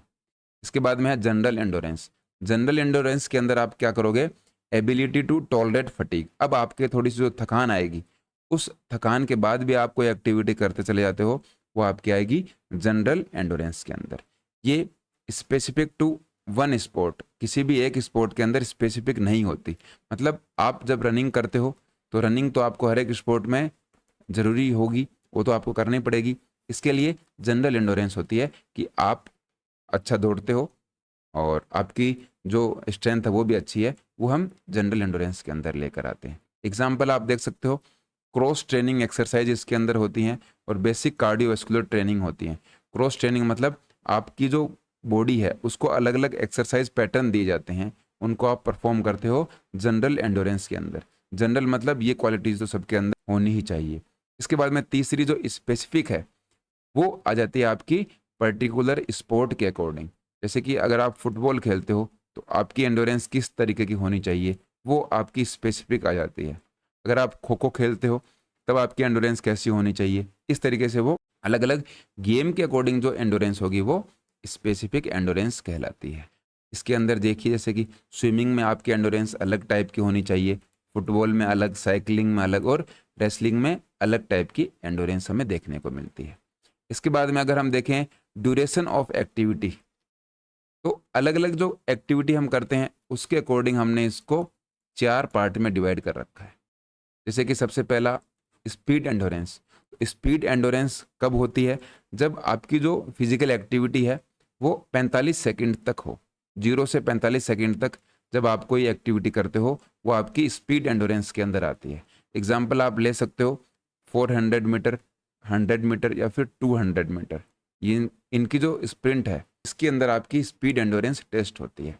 इसके बाद में है short term endurance. Short term endurance के अंदर आपकी जो फिजिकल एक्टिविटी है 45 सेकेंड से 2 मिनट के बीच की होनी चाहिए। जैसे कि 800 मीटर की रेस इसका एग्जाम्पल हो सकती है। इसके अंदर कौन सी रेसेज आती हैं? मिडिल डिस्टेंस रेसेज हमें देखने को मिलती हैं। तीसरी है मीडियम टर्म एंडोरेंस। सबसे पहले कौन सी थी? स्पीड, दूसरी शॉर्ट टर्म, तीसरी मीडियम टर्म। मीडियम टर्म के अंदर ये टाइमिंग आपको ध्यान में रखना है, 2 मिनट से 11 मिनट के टाइम के बीच की जो एक्टिविटीज़ हैं वो मीडियम टर्म एंडोरेंस में होती हैं। इसका एग्जाम्पल है 1500 मीटर की रेस। इसमें स्ट्रेंथ और स्पीड एंडोरेंस दोनों इंक्लूड रहती है। इसके बाद में चौथी है लॉन्ग टर्म एंडोरेंस। इसमें जो आपकी एक्टिविटी है वो अब क्या हो गई? 11 मिनट से ऊपर चली गई। जैसे कि मैराथन रनिंग है, लॉन्ग डिस्टेंस साइकिलिंग है और ट्रायथलन है। आप 11 मिनट से ऊपर की कोई एक्टिविटी करते हो वो आपकी आती है लॉन्ग टर्म एंडोरेंस में। ये 4 टाइप थे इसके। इसके बाद में हमें देखना है कि हम एंडोरेंस को डेवलप कैसे कर सकते हैं। तो एंडोरेंस डेवलप के लिए बहुत सारे ट्रेनिंग मेथड हैं। हमारे सिलेबस में सबसे पहला है कंटिन्यूस ट्रेनिंग। कंटिन्यूस ट्रेनिंग किसने दी थी ये आपको ध्यान में रखना है। तो डॉक्टर वेन अकेन ने कंटिन्यूस ट्रेनिंग सबसे पहले डेवलप करी थी। इसके अंदर क्या रहता है? आप कोई एक्सरसाइज करते हो या फिर कोई एक्टिविटी करते हो बिना कोई रेस्ट के लंबे पीरियड तक, क्योंकि इसका नाम ही है कंटिन्यूस। लंबे टाइम तक जब आप कोई एक्टिविटी बिना थके हुए, बिना रुके हुए करते हो उसको हम क्या बोलेंगे? Continuous training. ये एरोबिक एंडोरेंस के ऊपर बेस्ड है। एरोबिक मतलब ऑक्सीजन की प्रेजेंस में हम लंबे टाइम तक कोई एक्सरसाइज करते हैं उसको बोलते हैं एरोबिक एंडोरेंस। बेनिफिट क्या होते हैं? कंटिन्यूस ट्रेनिंग से फैट बर्न जल्दी होता है, हमारी मसल बिल्ड होती हैं और मैक्सिमम एरोबिक पोटेंशियल हमारी बढ़ती है। लंबे टाइम तक हम कोई एक्टिविटी करना चाहते हैं उसके लिए कंटिन्यूस ट्रेनिंग हेल्प कर सकती है। एग्जाम्पल तो बहुत ही सिंपल से हैं। लॉन्ग डिस्टेंस की जो रनिंग है और विदाउट रेस्ट जब हम साइकिलिंग करते हैं वो कंटिन्यूस ट्रेनिंग का एक अच्छा एग्जाम्पल है। कंटिन्यूस ट्रेनिंग को भी हमने 3 जो टाइप्स हैं उसमें डिवाइड कर रखा है। सबसे पहला है स्लो कंटिन्यूस मेथड, दूसरा फास्ट कंटिन्यूस मेथड और तीसरा है वेरिएबल पेस मेथड। सबसे पहले अगर हम बात करें स्लो कंटिन्यूस मेथड की, तो इसके अंदर हम क्या करते हैं? आपकी जो इंटेंसिटी ऑफ एक्सरसाइज है वो लो रहती है। मतलब आप बहुत ज़्यादा और तेज एक्सरसाइज नहीं करते, बीच में रेस्ट करते करते एक्सरसाइज कर लेते हो। रेस्ट का मतलब आप बिल्कुल रुके हुए नहीं हो, आप धीरे धीरे उस एक्टिविटी को कर रहे हो। इसके अंदर आपकी जो हार्ट बीट है वो 140 टू 160 बीट पर मिनट होती है। एग्जाम्पल की अगर हम बात करें तो 10 किलोमीटर की अगर जॉगिंग है नॉर्मल पेस से, बहुत ही कम पेस से, ये स्लो कंटिन्यूस मेथड होता है। दूसरा क्या है? Fast continuous method. इसके अंदर आपकी जो इंटेंसिटी है वो हाई रहती है। आप क्या करते हो? बहुत हाई इंटेंसिटी से एक्सरसाइज करते हो। आपका जो हार्ट बीट है वो 160 टू 180 बीट पर मिनट चला जाता है, लेकिन इसकी जो ड्यूरेशन है वो शॉर्ट रहती है क्योंकि लंबे टाइम तक इस एक्टिविटी को आप नहीं कर पाओगे। जैसे कि high speed running for shorter distance, 100 metre, 200 metre, 500 metre, 600 metre की आप इसके अंदर क्या करते हो? फिजिकल एक्टिविटी करते हो। इसके बाद में है वेरिएबल पेस मेथड। इसके अंदर क्या है? हम स्लो और फास्ट का क्या करते हैं? कॉम्बिनेशन करते हैं। इसमें आपकी इंटेंसिटी और पेस है वो धीरे धीरे चेंज होती रहती है। जैसे कि आपका जो हार्ट है वो 140 से 180 के बीच में फ्लक्चुएट करेगा। इसकी जो ड्यूरेशन है वो 15 मिनट से 60 मिनट के बीच में हो सकती है, क्योंकि अब की बार आपने क्या किया है? पेस को वेरिएबल बनाया है। आपकी जो स्पीड है वो धीरे होगी, कम होगी, इस तरीके से वो चलता रहेगा। पहली वाली में आपकी जो स्पीड है इंटेंसिटी वो कम रहती है, दूसरी वाली में ज़्यादा रहती है और तीसरी में दोनों का कॉम्बिनेशन है। आपकी जो स्पीड है वो कम और ज़्यादा दोनों रह सकती है। ये एक बड़ा क्वेश्चन आपके लिए बन सकता है। एडवांटेजेस क्या हैं कंटिन्यूस ट्रेनिंग के? तो इससे आपकी जो हार्ट और लंग्स की एफिशिएंसी है वो बढ़ती है, मसल मास इंक्रीज होता है और ओवरऑल एंडोरेंस आपकी डेवलप होती है। इसके लिए आपको कोई इक्विपमेंट की ज़रूरत नहीं पड़ती, सेल्फ डिसिप्लिन आपका बिल्ड होता है और सेल्फ कॉन्फिडेंस आपका क्या होता है? इससे बनता है। डिसएडवांटेजेस की बात करें तो ये अनएरोबिक फिटनेस है उसको इम्प्रूव नहीं करती। अनएरोबिक का मतलब आपकी 100 मीटर, 200 मीटर या फिर 400 मीटर की, या फिर हम बात करें बहुत तेज भागने की जो फिटनेस है हमारी वो डेवलप नहीं होती।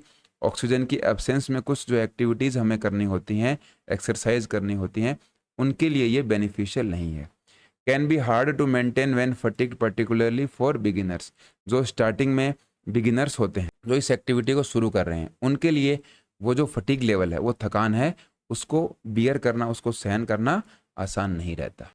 इसके बाद में सेकंड है इंटरवल ट्रेनिंग। पहली कौन सी थी? कंटिन्यूअस। दूसरी है इंटरवल ट्रेनिंग। इंटरवल ट्रेनिंग को किसने इंट्रोड्यूस किया था? ये काफ़ी इंपॉर्टेंट है। तो वोल्डमर ग्रेसलर ने दिया था 1939 के अंदर, और उसके बाद में रेंडल ने इनको क्या किया? मॉडिफाई किया। तो ये कई बार पूछते हैं। और ये जो मेथड है, ये कॉम्बिनेशन है आपका किसका? स्पीड और एंडोरेंस का। इससे आपकी स्पीड और एंडोरेंस बढ़ जाएगी इंटरवल ट्रेनिंग के अंदर, ये हमें देखने को मिलता है। इसमें सबसे इम्पोर्टेंट क्या है? हम जो ट्रेनिंग है वो ऑल्टरनेट करते हैं पीरियड के अंदर। इसमें आपकी एक्सरसाइज भी रहती है और रेस्ट भी रहता है। इसमें हम दोनों का ही ध्यान रखते हैं, क्योंकि इंटरवल की बात हो रही है। आप एक्सरसाइज कर रहे हो, फिर रेस्ट कर रहे हो, फिर आपने एक्सरसाइज करी, फिर रेस्ट की। ये इसका सीक्वेंस इंटरवल ट्रेनिंग के अंदर चलता रहता है।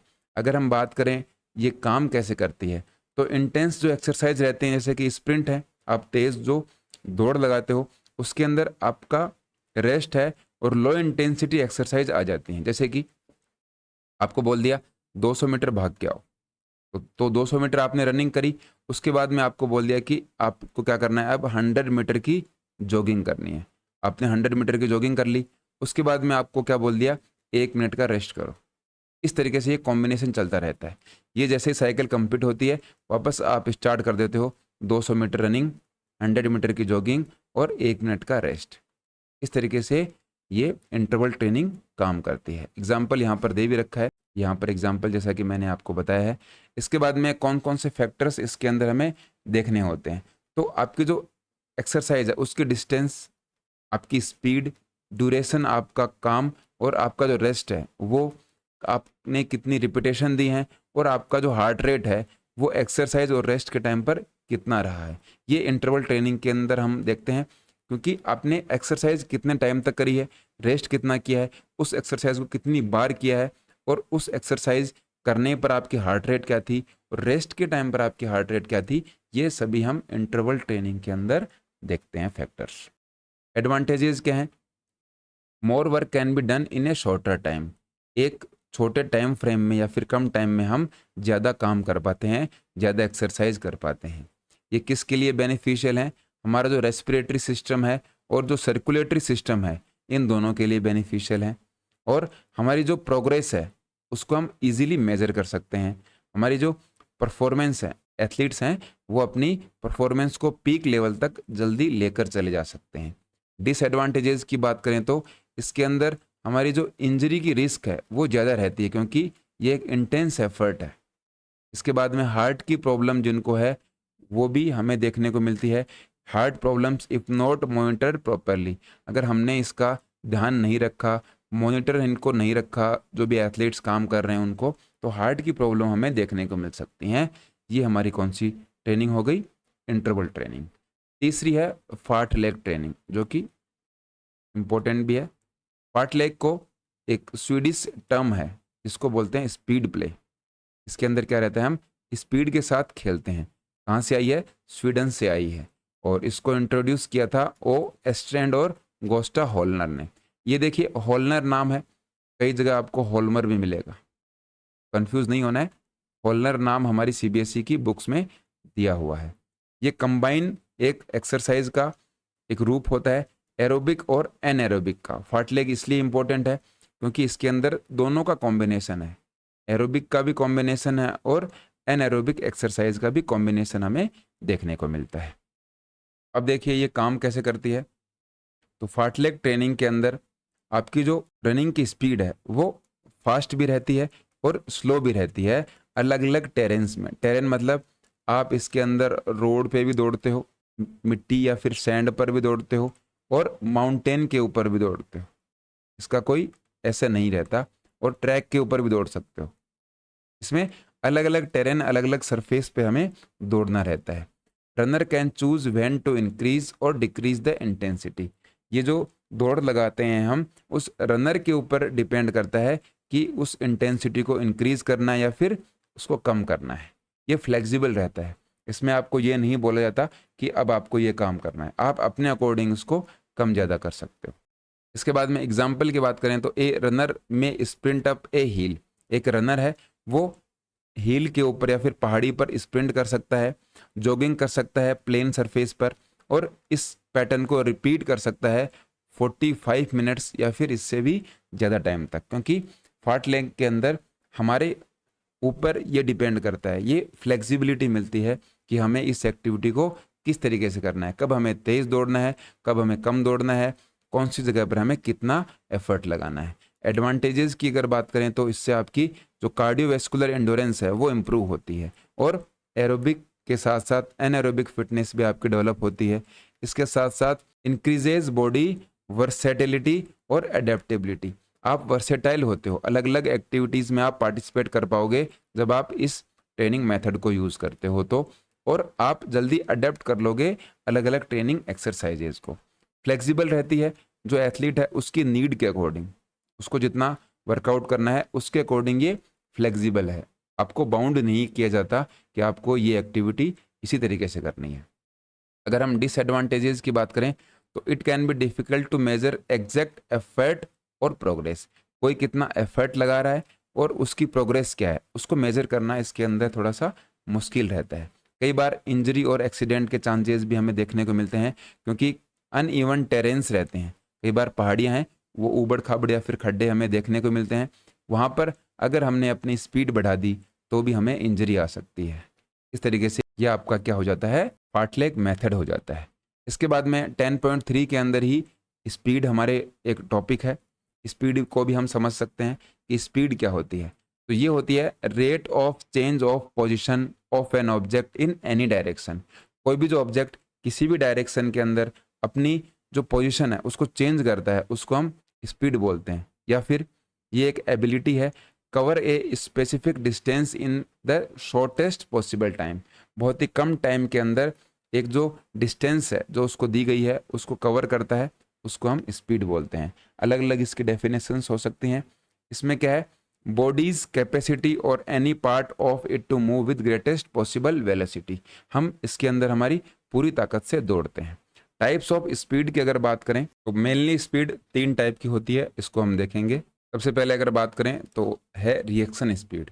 रिएक्शन स्पीड क्या है, respond to a given stimulus as quickly as possible, कोई भी स्टिमुलस आपके सामने आता है, स्टिमुलस आने का मतलब है कि मान लीजिए आपको कोई कमांड मिली, उस कमांड के ऊपर आप कितना जल्दी रिएक्ट करते हो, रिस्पॉन्ड कितना जल्दी करते हो, वो आपकी आती है रिएक्शन स्पीड।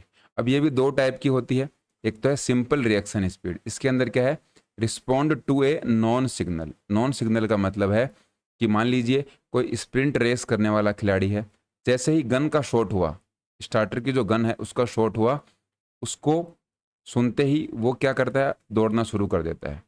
ये तो आ गया सिंपल रिएक्शन स्पीड। इसके अंदर उसके पास क्या था, जो सिग्नल था उसके बारे में उसको पता था, उसके ऊपर उसने रिएक्ट किया। दूसरा कॉम्प्लेक्स रिएक्शन स्पीड, इसके अंदर क्या रहता है, अनप्रडिक्टेबल और अननोन सिग्नल इसके अंदर होते हैं, आपको पता नहीं रहता। जैसे कि बॉलर्स की जो डिलीवरी है, बॉलर जब बॉलिंग करता है उसके अंदर जब बैट्समैन अब उसको कैसे खेलेगा, क्योंकि उसको पता नहीं है, यॉर्कर आएगी, बाउंसर आएगी, कैसा भी आ सकता है, वो आपका कॉम्प्लेक्स रिएक्शन स्पीड होता है। ये बास्केटबॉल के अंदर भी हो सकता है और फुटबॉल के अंदर भी होता है। दूसरी मूवमेंट स्पीड, मूवमेंट स्पीड क्या होती है, a single movement in the shortest possible time, बहुत ही कम टाइम के अंदर आप कितना मूवमेंट कर जाते हो, एक बहुत ही कम टाइम के अंदर आप कितना मूवमेंट करते हो, वो आपकी मूवमेंट स्पीड होती है। जैसे कि जंपिंग, थ्रोइंग, किकिंग, ये सभी जो स्पीड हैं ये हम मूवमेंट स्पीड के अंदर लेकर आते हैं, क्योंकि आप इसके अंदर कोई मूवमेंट कर रहे हो। मूवमेंट स्पीड कुछ फैक्टर्स पे डिपेंड करती है। पहला है टेक्निक, प्रॉपर जो टेक्निक है वो आपकी होनी चाहिए, उससे ही आपकी मूवमेंट स्पीड अच्छी होगी। दूसरा एक्सप्लोजिव स्ट्रेंथ आपकी अच्छी होनी चाहिए, एक्सप्लोजिव स्ट्रेंथ को हमने समझा है क्या होती है। तीसरा है फ्लेक्सिबिलिटी और चौथा है कोऑर्डिनेशन। ये चारों फैक्टर्स होंगे तभी आपकी मूवमेंट स्पीड अच्छी होगी, आप कम टाइम पर क्या कर पाओगे, उस मूवमेंट को कर पाओगे। तीसरा है एक्सेलरेशन स्पीड, इसके अंदर क्या है, reach maximum speed in the shortest time. आप क्या करते हो, बहुत कम टाइम पर आप अपनी मैक्सिमम स्पीड को अगर अचीव कर लेते हो तो वो जो आपकी क्वालिटी है वो आपकी क्वालिटी होगी एक्सेलरेशन स्पीड, क्योंकि इसमें आपने अपनी स्पीड को एक्सेलरेट किया है, आपने बढ़ाया है, और कम टाइम में बढ़ाते हो तो आपकी ये क्वालिटी ज़्यादा होती है। जैसे कि हम बात करें स्विमिंग के अंदर, हॉकी के अंदर, फुटबॉल के अंदर, बहुत सारे गेम्स के अंदर हमें ये देखने को मिलता है। अब जो एक्सेलरेशन स्पीड है ये किसके ऊपर डिपेंड करती है, तो आपकी जो एक्सप्लोजिव स्ट्रेंथ है, कम टाइम पे आप कितना ज़्यादा फोर्स जनरेट कर पाते हो, उसके ऊपर डिपेंड करती है। फ्रीक्वेंसी ऑफ मूवमेंट, इसका मतलब है आपके जो मूवमेंट है वो कितने जल्दी आते हैं और टॉप पर पहुंच जाते हैं। तीसरा टेक्निक तो आपको लेकर आना ही है, क्योंकि जब आप प्रॉपर रनिंग और मूवमेंट की टेक्निक आपकी अच्छी होगी, उसी से आपकी जो एक्सेलरेशन है वो बढ़ सकती है, एक्सेलरेशन स्पीड आपकी इंक्रीज हो जाएगी। तो ये तीनों स्पीड के टाइप थे। इसके बाद में हमारे पास मेथड्स हैं कि आप अपनी स्पीड को कैसे इम्प्रूव कर सकते हो। पहला मेथड है एक्सेलरेशन रन। इसके अंदर क्या रहता है, maximum speed as quickly as possible. ये जो प्लेयर्स की एबिलिटी है उसके ऊपर काम करता है कि इसमें हम क्या करेंगे, मैक्सिमम जो स्पीड है उसको अचीव करना है। कैसे काम करता है, एक्सेलरेशन रन के अंदर एथलीट स्टार्ट करता है अपनी पोजीशन से, और मैक्सिमम स्पीड अब उसको 5 से 6 सेकंड के अंदर क्या करनी है, रीच करनी है। 5 से 6 सेकंड में ही अपनी टॉप स्पीड है वहाँ पर उसको पहुँच जाना है। और ये जो आप एक्टिविटी करते हो, इस प्रोसेस को 6 से 12 बार करना है, और ये 6 से 12 बार करते हो उसके बीच में थोड़ा सा रेस्ट भी आपको लेना चाहिए। इस तरीके से आप जब तैयारी करते हो तब आप एक्सेलरेशन स्पीड के नज़दीक पहुंच पाओगे, क्योंकि इसमें आप क्या कर रहे हो, 5 से 6 सेकंड में अपनी जो टॉप स्पीड है या फिर मैक्सिमम स्पीड है उसको अचीव कर रहे हो। ये होती है एक्सेलरेशन रन। बेनिफिट्स क्या हैं, acceleration run improve sprinters' capacity to achieve high speeds from a stationary position. एक जो स्टेशनरी पोजिशन है, एक जगह पर जब हम खड़े होते हैं वहाँ से लेकर और मैक्सिमम स्पीड है उस स्पीड तक कितने जल्दी हम पहुँच पाते हैं, ये हमें एक्सेलरेशन रन जो मेथड है उससे हमें अचीव होता है। दूसरा है पेस रन। पेस रन में क्या होता है, रनिंग एट ए कांस्टेंट और यूनिफॉर्म स्पीड। आप एक कांस्टेंट स्पीड से दौड़ते हो, ऐसा नहीं है आपने कम या ज़्यादा कर ली, आप एक स्पीड से लंबे टाइम तक जब दौड़ते हो वो आपकी आती है पेस रन। पेस का मतलब स्पीड से रनिंग होती है और उसको आप लंबे टाइम तक कर रहे हो। ये मेथड है, ये जो लॉन्ग डिस्टेंस की रेसेस है उनमें यूज़ होता है, जैसे कि 800 मीटर या फिर इससे ज़्यादा की जो रेसेस होती हैं उनमें इस मेथड को यूज़ किया जाता है। यहाँ पर दे भी रखा है कि ये काम कैसे करता है। Athlete conserve their energy by controlling there speed over a long distance. Long distance के लिए अपनी जो एनर्जी है उसको बचा के रखते हैं। जैसे कि 900 मीटर की जो रेस है उसमें 450 मीटर इन 54 सेकेंड्स। कोई एथलीट है, पहले की जो 450 मीटर हैं उसको उसने 54 सेकेंड्स में कवर किया, और नेक्स्ट जो 450 मीटर्स हैं उसको उसने 56 सेकेंड्स में कवर किया। तो इस तरीके से आपको क्या बना के रखनी है, इसके अंदर अपनी पेस है उसको मेंटेन करके रखना है, वो कम या ज़्यादा नहीं होनी चाहिए।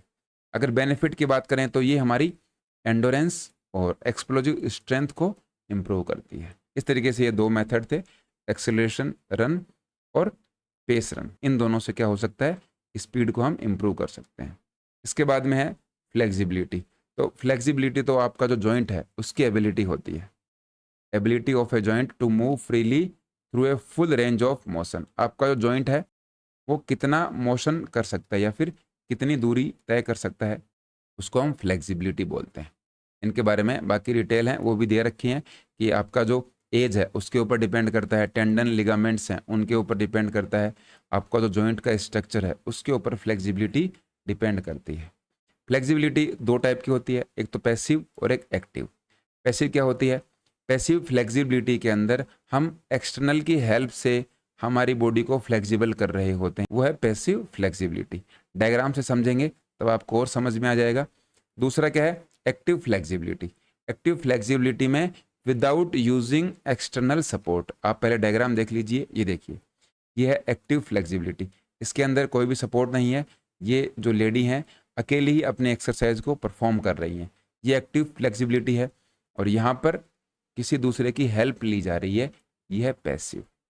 पैसिव जो फ्लेक्सिबिलिटी है, कई जो थेरेपीज़ हैं उसके अंदर भी यूज़ किया जाता है जब हमें चोट लग जाती है तब। यहाँ पर दे भी रखा है, फिजिकल थेरेपी जो सेशन है उसमें एक पार्टनर है, वो आपको स्ट्रेच करता है और एक्टिव में आप खुद ही उस एक्टिविटी को करते हो। अब ये जो एक्टिव फ्लेक्सिबिलिटी है ये भी 2 टाइप की होती है। कितने हैं? 2 टाइप्स हैं इसके। ये सिंपल से हैं, आराम से समझ में आ जाएंगे। एक है स्टैटिक, एक है डायनेमिक। एक्टिव मतलब आप खुद उस एक्टिविटी को कर रहे हो, आपके पास कोई एक्सटर्नल सपोर्ट नहीं है, आपको कोई सपोर्ट नहीं कर रहा। उसमें क्या रहता है, स्टैटिक के अंदर विदाउट मूविंग कंडीशन में आप अपने जो स्ट्रेचिंग एक्सरसाइज है वो करते हो, और डायनेमिक के अंदर आपकी जो बॉडी है मोशन में है, मूवमेंट के अंदर है, तब आप ये एक्सरसाइज करते हो। स्टैटिक फ्लेक्सिबिलिटी का योगा सबसे अच्छा एग्जाम्पल है। आप एक ही जगह पर खड़े होकर कोई एक्सरसाइज परफॉर्म कर रहे हो। डायनेमिक के अंदर आपका रनिंग आ जाता है, स्विमिंग आ जाता है और हाई जंप आ जाता है, क्योंकि इससे भी आपकी फ्लेक्सिबिलिटी इंक्रीज हो जाती है। ये यहाँ पर आपने डायग्राम देख लिए। इसके बाद में कुछ मेथड्स हैं जिससे कि हम फ्लेक्सिबिलिटी को इम्प्रूव कर सकते हैं। कौन कौन से मेथड हैं? सबसे पहला तो है डायनेमिक स्ट्रेचिंग। इसके अंदर है स्ट्रेचिंग विद मूवमेंट। हम मूवमेंट करते करते जब स्ट्रेचिंग करते हैं तो ये हमारा डायनेमिक स्ट्रेचिंग के अंदर आ जाता है। इसमें हमारा गोल क्या रहता है कि जो रेंज ऑफ मोशन है जॉइंट की उसको इंक्रीज करना, कंटिन्यूस जो एक्टिविटीज़ हैं उनको करते हुए। एग्जाम्पल्स अगर देखें तो वॉकिंग लंजेस, हम चलते चलते जब हमारे पैरों को स्ट्रेच करते हैं वो आ गया। लेग स्विंग्स, हमारे जो पाँव हैं उनको हम इधर उधर जब स्विंग करते हैं उससे भी हमारी डायनेमिक स्ट्रेचिंग बढ़ती है। आर्म सर्कल, जब हमारे हाथ को हम घुमाते हैं दोनों साइड, और हाई किक, पैरों को जब हाई किक करते हैं तब भी हम क्या कर रहे हैं? डायनेमिक स्ट्रेचिंग करते हैं। इसके बाद में है स्टैटिक एक्टिव स्ट्रेचिंग। इसके अंदर हम कोई मूवमेंट नहीं करते, एक ही जगह पर खड़े होकर स्ट्रेचिंग करते हैं, वो हमारा आ गया स्टैटिक एक्टिव स्ट्रेचिंग। इसमें देखिए हम 20 से 30 सेकंड तक क्या करते हैं, एक पोजीशन को होल्ड करके रखते हैं। योगा आपका अच्छा एग्जाम्पल हो सकता है। योगा में आप एक पोजीशन को होल्ड करते हो, वो स्टैटिक एक्टिव स्ट्रेचिंग है। स्टैटिक का मतलब आप एक जगह पर हो, एक्टिव का मतलब आप खुद एक्टिविटी कर रहे हो, और स्ट्रेचिंग आप करते रहते हो। वो जो जॉइंट्स की मूवमेंट है उसको स्ट्रेचिंग बोलते हैं। यहाँ पर दे भी रखा है, आप एक पैर पर खड़े हो और 30 सेकंड तक जब खड़े रहते हो, होल्ड करते हो, वो स्टैटिक एक्टिव स्ट्रेचिंग का एग्जाम्पल है। बेनिफिट आपका इसमें होगा, मसल एंडोरेंस और फ्लेक्सिबिलिटी इंप्रूव होती है। तीसरा क्या है? Static passive stretching. अब स्टैटिक तो सेम है एक ही जगह पर, पैसिव मतलब आपने किसी की हेल्प ली है। अगर आप इनके जो नाम है वो समझ गए तो इजीली इनको आप एक्सप्लेन कर सकते हो। इसमें आप क्या करते हो? एडिशनल सपोर्ट लेते हो या फिर एक्सटर्नल हेल्प लेते हो किसी की, लेकिन इसमें आप स्टैटिक हो। स्टैटिक मतलब एक ही जगह पर हो, आपने अपनी जो जगह है वो चेंज नहीं करी।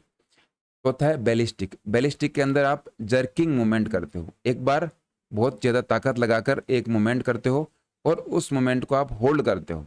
जैसे कि आपने क्या किया, यहाँ पर खड़े हो और आगे की तरफ आपको बेंड होना है, अपने हाथों को ज़मीन पर टच करना है। आपने बहुत ताकत लगाकर या फिर जर्क से एकदम से आपने, या फिर 1 या 2 सेकंड के लिए कोई फोर्स लगाया, तो इस कंडीशन में, इस पोजीशन में जो आप स्ट्रेचिंग करते हो वो आती है बैलिस्टिक स्ट्रेचिंग। या फिर आप खड़े हो और अपने दोनों हाथ आप एकदम से ऊपर लेकर जाते हो जर्क के साथ, एकदम से ताकत के साथ, उसको जर्की मूवमेंट बोलते हैं। और ये जो जर्किंग मूवमेंट है ये बैलिस्टिक के अंदर आता है। देखिए यहाँ पर दे भी रखा है, bouncing in an attempt to touch your toes. यहाँ पर जो मैंने एग्जाम्पल दिया वही एग्जाम्पल दे रखा है। बैलिस्टिक में कई बार प्रॉब्लम भी होती है, हमें इंजरी हो सकती है अगर हमने ताकत ज़्यादा लगा दी। पांचवा है पीएनएफ, जो कि सबसे इंपॉर्टेंट है। इसमें क्या रहता है? प्रोप्रिसेप्टिव न्यूरोमस्कुलर फैसिलिटेशन। पीएनएफ की फुल फॉर्म आपको आनी चाहिए, ये भी आपके लिए इंपॉर्टेंट हो सकती है, कई बार पूछ लेते हैं। इसके अंदर स्ट्रेचिंग भी होती है और कॉन्ट्रैक्शन भी होता है। दोनों ही जो बातें हैं हम ये देखते हैं मसल ग्रुप के अंदर, इसके अंदर ये दोनों इंक्लूड रहती हैं। डायग्राम से देखेंगे तो आपको इजीली समझ में आ जाएगा। सबसे पहले डायग्राम देख लेते हैं, उसके बाद में आएंगे इसके ऊपर। ये देखिए, यह है पीएनएफ स्ट्रेचिंग। सबसे पहले देखिए यहाँ पर क्या हो रहा है, यहाँ पर हो रहा है कॉन्ट्रैक्शन, क्योंकि जो मसल है वो कॉन्ट्रैक्ट हो रही है, और यहाँ पर हो रहा है एक्सटेंशन। कॉन्ट्रैक्शन और एक्सटेंशन दोनों होता है। एक्सटेंशन को हम ये भी बोलते हैं फ्लेक्सिबिलिटी, या फिर स्ट्रेचिंग बोल सकते हैं, ये दोनों एक साथ होती हैं पीएनएफ के अंदर। एक एग्जांपल ये रहा, इसके अंदर क्या हो रहा है, यहाँ पर तो क्या है, लेंथ बढ़ रही है, लेंथ बढ़ रही है मतलब स्ट्रेचिंग हो रही है, और यहाँ पर लेंथ कम हो रही है, यहाँ पर क्या है, कॉन्ट्रैक्शन है। आई होप आप समझे होंगे। कॉन्ट्रैक्शन 3 से 5 सेकंड और रिलैक्स 5 से 10 सेकंड, ये इस तरीके से हम करते रहते हैं। एक बार हमने ये एक्टिविटी करी ऊपर पैर करके, और एक बार हमने इसको खींच लिया, ये दोनों एक साथ हम करते हैं।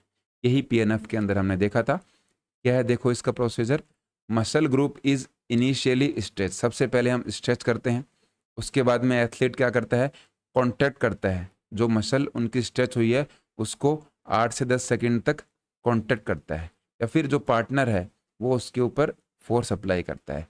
आफ्टर द कॉन्ट्रैक्शन, एक बार जब कॉन्ट्रैक्शन हो गया जो मसल रिलैक्स हो जाएगी, और डीपर स्ट्रेच करते हैं 20 से 30 सेकंड तक, हम क्या करते हैं उसको और ज़्यादा एक्सटेंड करके स्ट्रेच कर लेते हैं। ये प्रोसेस 3 से 4 बार करी जाती है। एग्जाम्पल हम देखेंगे, बेनिफिट इसके क्या हैं, बहुत फ्लेक्सिबिलिटी और मसल स्ट्रेंथ दोनों को ही ये बढ़ाने का काम करती है। एग्जाम्पल हमने एक तो ये देख लिया, एक यहाँ पर आप एग्जाम्पल देख सकते हो, आप नीचे की तरफ मूव करते हो तो नीचे की तरफ जब आप फोर्स लगा रहे हो आप कॉन्ट्रैक्शन कर रहे हो, और ऊपर क्या है आपकी जो यहाँ पर जो हाथ हैं, हाथ आपके एक्सटेंड हो रहे हैं, या फिर इनके अंदर क्या आ रहा है, स्ट्रेचिंग आ रही है, और पीछे की तरफ आपका क्या हो रहा है, कॉन्ट्रैक्शन हो रहा है। ये एग्जाम्पल हमने देखा था।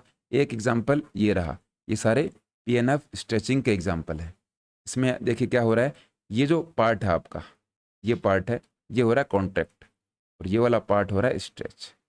इस तरीके से दोनों ही एक्टिविटी एक साथ करी जाती हैं, उसको क्या बोलते हैं, पीएनएफ स्ट्रेचिंग। इसकी जो फुल फॉर्म है वो आपसे पूछ सकते हैं। इसके बाद में है कोऑर्डिनेटिव एबिलिटीज़।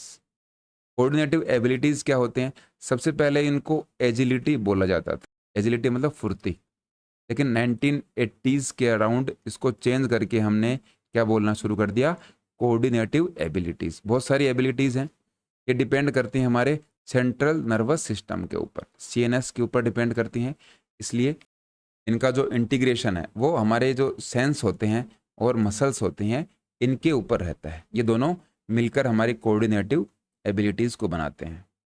इसकी पीडीएफ आपको टेलीग्राम चैनल पर वैसे मिल ही जाएगी। तो सबसे पहले इनके टाइप्स देख लेते हैं। टाइप्स देखने से पहले आप इसको याद कर लीजिए, DOCBRAR। एक डॉक्टर साहब थे जिनका नाम था, जैसे कि पंजाबी में ब्राड जो शब्द होता है, ये ब्राड सरनेम चलता है। तो ब्राड साहब के अंदर बहुत सारी एबिलिटीज़ थी। कौन सी एबिलिटीज़ थी वो हम देखेंगे। DOCBRAR, doctor Brar.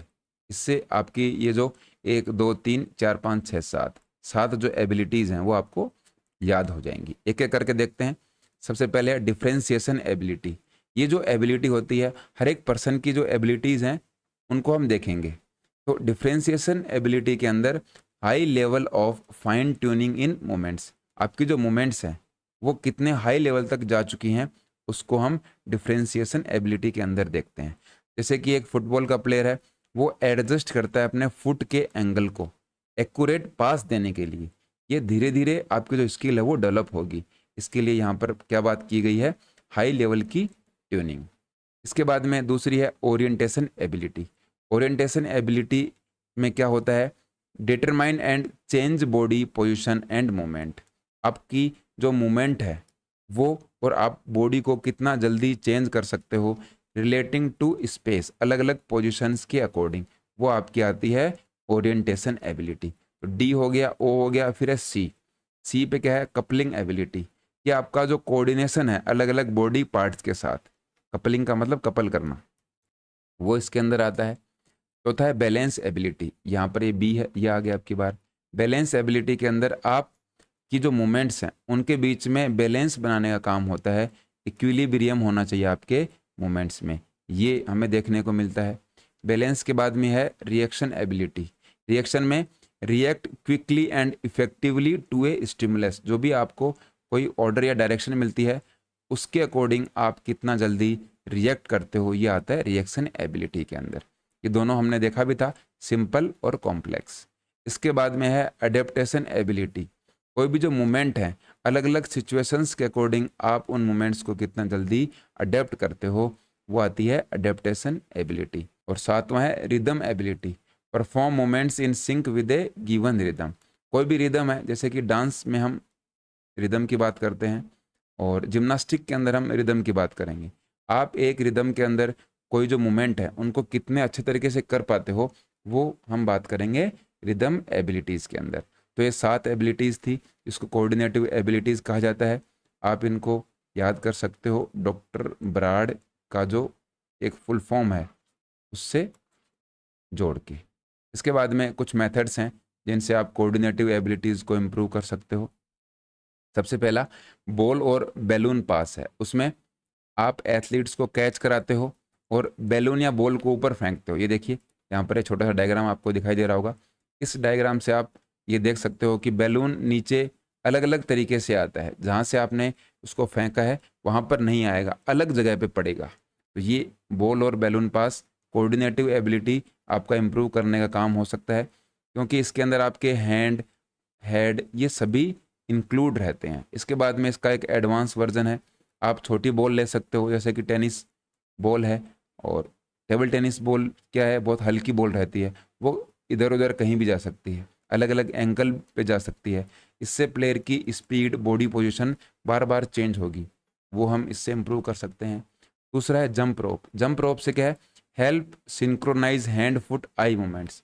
Jump rope बहुत ज़रूरी है। जब आप रोप को जंप करते हो, उसमें आपका जो हैंड और फुट के साथ साथ आई जो मूवमेंट है उनका एक साथ सिंक्रोनाइजेशन होना चाहिए, एक दूसरे के साथ सिंक करेंगे। सिंक करने का मतलब है उनकी एक्टिविटी एक साथ होगी, तभी आप उस जंप को रोप के ऊपर कर पाओगे। जैसे कि फुट स्पीड है, कंट्रोल है, और इससे आपके ये बेनिफिट भी होते हैं। आपको मेंटेन प्रीसीजन। प्रीसीजन मतलब आपको कितना काम एक्यूरेटली करना है, वो आपको इसके अंदर सीखने को मिलता है। इसके बाद में जो बैलेंस की एक्सरसाइज हैं वो भी इम्पोर्टेंट है। इससे आपको क्या मिलेगी, स्टेबिलिटी मिलेगी, और आपका जो पोस्चर है वो एक कंट्रोल में रहेगा। नेक्स्ट है टारगेट एक्सरसाइज। टारगेट एक्सरसाइज के अंदर क्या होता है, आपका जो हैंड आई कोऑर्डिनेशन है वो इंक्रीज होता है, क्योंकि आपके सामने जो टारगेट है, अब उस टारगेट पे ही आपको काम करना है। इससे आप एक्यूरेटली हिट कर पाओगे और आपकी जो हैंड आई कोऑर्डिनेशन है वो इम्प्रूव होगा। फिर फिफ्थ है जगलिंग एंड ड्रिबलिंग। जगलिंग और ड्रिबलिंग से हमारा जो कंट्रोल है वो इम्प्रूव होता है, टाइमिंग इम्प्रूव होता है, और रिदम अच्छी होती है। जगलिंग क्या है, athlete starts with 2 balls and slowly increase to 3, while in dribbling they focus on maintaining rhythm. Juggling में जैसे कि 2 बॉल है, 2 बॉल को एक साथ ऊपर उठाया, अब उसने 3 बॉल ले ली, 3 बॉल को एक साथ कैच करना है और ऊपर की तरफ थ्रो करना है दोनों हाथों से। इससे एक रिदम बन जाती है और कंट्रोल उनको हमें देखने को मिलता है। इसके बाद में कुछ एक्सरसाइज हैं जिससे कोऑर्डिनेटिव एबिलिटीज इंप्रूव हो सकती हैं। एक तो है बॉल हैंड आई कोऑर्डिनेशन। एक टेनिस बॉल है, वो दीवार के तरफ टॉस की जाती है और कैच किया जाता है ऑल्टरनेट हैंड से, एक बार राइट हैंड से, एक बार लेफ्ट हैंड से। ये हैंड आई कोऑर्डिनेशन के लिए अच्छा है। इसके बाद में बैलेंस या फिर प्रोप्रियोसेप्शन के लिए, balance on one leg and slowly rotate the opposite leg और perform squats while maintaining balance. ये बैलेंस के लिए अच्छा है। आप एक पाँव पे खड़े होते हो और उस पाँव से ही आप बैठते हो और फिर वापस खड़े होते हो और फिर लेग्स को चेंज करते रहते हो। इसके बाद में एजिलिटी एंड क्विक रिएक्शन के लिए आप कोई एक्टिविटी कर सकते हो, जैसे कि आपने कॉर्न ड्रिल कर ली। कॉर्न ड्रिल मतलब यहाँ पर कॉर्न रखा हुआ है और आपको कोई ऑर्डर मिला, आप कॉर्न तक गए और फिर वापस आपने अपने डायरेक्शन चेंज की। जैसे ही आपको सिग्नल मिला कि आप लेफ्ट साइड में जाइए, राइट साइड में जाइए, इससे आपकी एजिलिटी इंप्रूव होगी। चौथा है रिदम एंड टाइमिंग। इससे क्या है, जैसे कि जंप रोप का हमने एग्जाम्पल देखा था, शैडो बॉक्सिंग, तो एक कंसिस्टेंट रिदम, आपको एक रिदम में रहना है और अपने हैंड आई कोऑर्डिनेशन को एक साथ रखना है। म्यूजिक के साथ आप सिंग कर सकते हैं। तो ये पूरे जो मेथड्स हैं उससे क्या होगा, ये जो एक्सरसाइज हैं इससे कोऑर्डिनेटिव एबिलिटीज़ आपकी इम्प्रूव हो जाएंगी। अब लास्ट हम देखेंगे सर्किट ट्रेनिंग। सर्किट ट्रेनिंग देखिए, R.E. मॉर्गन और G.T. एडमसन 1957 में इन्होंने दोनों ने दी थी सर्किट ट्रेनिंग। तो मॉर्गन और एडमसन का नाम आपको ध्यान में रखना है। सर्किट ट्रेनिंग का सबसे अच्छा जो बेनिफिट है वो क्या है, ये बिना कोई इक्विपमेंट के हम कर सकते हैं। एक सर्किट में हम बिना कोई इक्विपमेंट के अंदर सारी एक्सरसाइज परफॉर्म करते हैं। इसमें हमारी बॉडी के जो सारे पार्ट हैं वो इंक्लूड हो जाते हैं, सभी पार्ट्स की एक्सरसाइज हो जाती है। The shorter the gap the lower the intensity and vice versa. इसके अंदर हम इंटेंसिटी को क्या है, कम रखते हैं। कम रखने का मतलब जितना आप ज़्यादा रेस्ट दोगे इसका मतलब इंटेंसिटी कम है, और रेस्ट आप कम देते हो तो कम देने में आपकी इंटेंसिटी बढ़ जाएगी। ये इस तरीके से काम करता है। अब सर्किट ट्रेनिंग काम कैसे करती है, इसमें देखिए मल्टीपल एक्सरसाइज के स्टेशन होते हैं। हम डायग्राम में देखेंगे ये स्टेशन किस तरीके से होते हैं। एक ऐसे सर्किट बना होता है, इस सर्किट पे अलग अलग आपको एक्सरसाइज करनी होती हैं। कहीं पे आपको खड़े होके जॉगिंग करनी है, कहीं पे आपको पुशअप, कहीं पे आपको पुलअप्स करनी है। ये अलग अलग स्टेशन है, लेकिन ये अब दो टाइप से हमने इनको डिवाइड कर दिया है। एक तो है जनरल सर्किट ट्रेनिंग, दूसरी है स्पेसिफिक सर्किट ट्रेनिंग।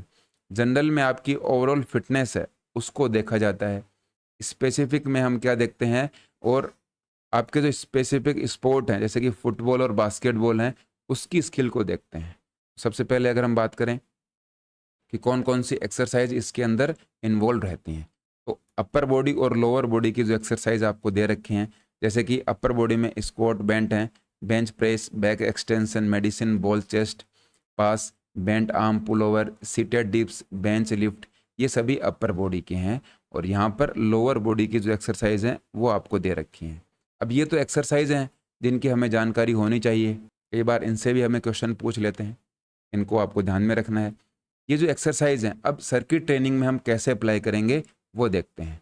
तो ये देखिए ये सर्किट ट्रेनिंग है। अब ये जो एक्सरसाइज है यहाँ पर अपर बॉडी और लोअर बॉडी की थी, यहाँ पर कोर की एक्सरसाइज है, और ये है टोटल बॉडी एक्सरसाइज। ये एक्सरसाइज आपको बताने के लिए थी कि ये एक्सरसाइज करनी होती हैं। उसके बाद में जनरल सर्किट ट्रेनिंग हम देखने वाले हैं। कोर और ट्रंक की अगर हम बात करें तो ये आपकी पेट की और कमर की एक्सरसाइज, ये 4 एक्सरसाइज आएंगी। और टोटल बॉडी एक्सरसाइज के अंदर ये 1 2 3 4 5 ये एक्सरसाइज हम इन्वॉल्व कर सकते हैं। जनरल सर्किट ट्रेनिंग की अगर हम बात करें तो 2 तो 4 तो 6 2 8 और 10 स्टेशन है। अब ये स्टेशन क्या होते हैं, कैसे हम सर्किट ट्रेनिंग के अंदर इनको अप्लाई करते हैं वो देखेंगे। सबसे पहले हम जनरल सर्किट ट्रेनिंग देखने वाले हैं। तो ये देखिए ये 10 स्टेशन है। सबसे पहले जंपिंग जैक्स, उसके बाद में pull ups, sit ups, skipping rope, pull ups, shuttle run, leg raise, vertical jump, step up और स्क्वाट। ये सर्किट ट्रेनिंग है। सर्किट ट्रेनिंग के क्या हैं, स्टेशंस हैं, सर्किट ट्रेनिंग स्टेशंस। अब ये एक्सरसाइज हम इसी तरीके से करते हैं। यहाँ पर आप आए तो आपको जंपिंग जैक्स करना है, उसके बाद में रेस्ट करते करते यहाँ पर आपको पुलअप्स करनी है, फिर आपने रेस्ट किया, यहाँ पर आके आपको सिटअप्स। इस तरीके से ये पूरा क्या रहता है, सर्कल चलता चला जाता है। ये एक्सरसाइज तो हो गई। अब अगर आपको इन एक्सरसाइजेज के बारे में नहीं पता हो तो यहाँ पर आप देख सकते हो, इस तरीके से होता है जंपिंग जैक्स, इस तरीके से पुलअप्स, और ये आपको सिटअप्स करते हुए ये जो डायग्राम आपके समझ में आ रहा होगा ये सिटअप्स होते हैं। इसके बाद में स्कीपिंग रोप जो कि रस्सी कूदना हम इसको बोल सकते हैं, पुशअप्स, इसके बाद में शटल रन, और इसके बाद में आपका आ गया लेग रेज, फिर बेंच लिफ्ट, फिर स्टेप अप और स्क्वाट। ये जो 10 एक्टिविटी हैं ये हमने ये वाली 10 एक्टिविटी इनको ही आगे समझा है। इस तरीके से हमारी पूरी बॉडी है, पूरी बॉडी की एक्सरसाइज सर्किट ट्रेनिंग के अंदर हो जाती है अलग अलग स्टेशंस की हेल्प से। इसके बाद में सर्किट ट्रेनिंग की हम स्पेसिफिक बात करें, वो तो क्या था, अपनी पूरी ओवरऑल बॉडी की था। स्पेसिफिक सर्किट ट्रेनिंग के अंदर ये तो फुटबॉल प्लेयर्स के लिए है, बास्केटबॉल प्लेयर्स के लिए अलग हो सकती है, अलग अलग जो गेम है उनके लिए अलग अलग डिज़ाइन की हुई होती है। ये स्पेसिफिक सर्किट ट्रेनिंग है, इसके अंदर 8 स्टेशन हैं। ये जो ट्रेनिंग है ये ओनली फुटबॉल प्लेयर्स के लिए ही ज़्यादा बेनिफिशियल होगी। इसमें 8 स्टेशन बने हुए हैं, अलग अलग स्टेशन पे ये एक्सरसाइज करनी होती है। इसके बाद में ये कुछ एडवांटेजेस हैं सर्किट ट्रेनिंग के। सबसे पहला क्या है, डेवलप्स स्ट्रेंथ एंड एंडोरेंस। आपकी जो स्ट्रेंथ है और एंडोरेंस है ये दोनों ही डेवलप होते हैं इससे। और ये क्या है, कस्टमाइजेबल है। कस्टमाइजेबल मतलब अलग अलग जो एज ग्रुप हैं उसके अकॉर्डिंग हम इसको कस्टमाइज कर सकते हैं, अलग अलग जो फिटनेस लेवल हैं उसके अकॉर्डिंग हम इसको डिज़ाइन कर सकते हैं, हेल्थ कंडीशन अलग अलग मिल सकते हैं, उन सभी के लिए हम अलग तरीके से इनको डिज़ाइन कर सकते हैं। इसके साथ साथ इसके अंदर जो एक्सरसाइज हैं उनमें वैरायटी बहुत सारी हैं, जिससे क्या हम मोटिवेटेड रहते हैं। एक जैसी एक्सरसाइज करने से हम बोर हो सकते हैं और इनको हम इजीली फॉलो कर सकते हैं, क्योंकि इसके अंदर ज़रूरी नहीं है कि आपके पास इक्विपमेंट हो, बिना इक्विपमेंट भी आप इन एक्सरसाइजेज को कर सकते हो। सिंपल टू फॉलो, इसका मतलब क्या है, ये स्ट्रेट फॉरवर्ड होती हैं और completing them gives athlete a sense of accomplishment. जब वो 10 स्टेशन कर लेता है तो उसको ये लगता है कि मैंने इस काम को कंप्लीट कर लिया है, तो उनको एक अचीवमेंट की फीलिंग आती है। दूसरा, अगर डिसएडवांटेज की बात करें तो इनके अंदर क्या होता है, हमें इक्विपमेंट की ज़रूरत पड़ती है। दूसरा है स्पेस रिक्वायरमेंट, आपके पास प्रॉपर स्पेस भी होना चाहिए, क्योंकि 10 स्टेशन है और जित इतने सारे लोग रहेंगे वो अपनी अपनी एक्टिविटीज़ को वहाँ पर परफॉर्म कर सकें। इसके बाद में है लिमिटेड फैसिलिटीज़। इसके अंदर फैसिलिटीज़ लिमिटेड है, वहाँ पर हम नहीं कर सकते, क्योंकि इक्विपमेंट आपके पास होने चाहिए, तभी आप इसको कर पाओगे। नेक्स्ट है सेफ्टी कंसर्न। कई बार जो हमारे इक्विपमेंट हैं उनको सही तरीके से अगर हमने मॉनिटर नहीं किया तब हमें प्रॉब्लम हो सकती है, इंजरी हमें देखने को मिल सकती है।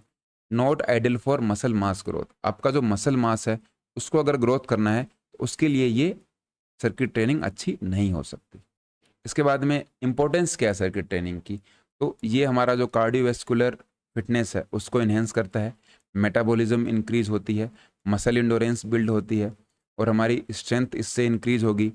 हमारा जो बोर्डम है वो दूर होता है, क्योंकि हम एक जैसी जो एक्टिविटीज़ हैं वो नहीं करते, हम एक्टिविटीज़ को चेंज करते रहते हैं, तो हम बोर नहीं होते।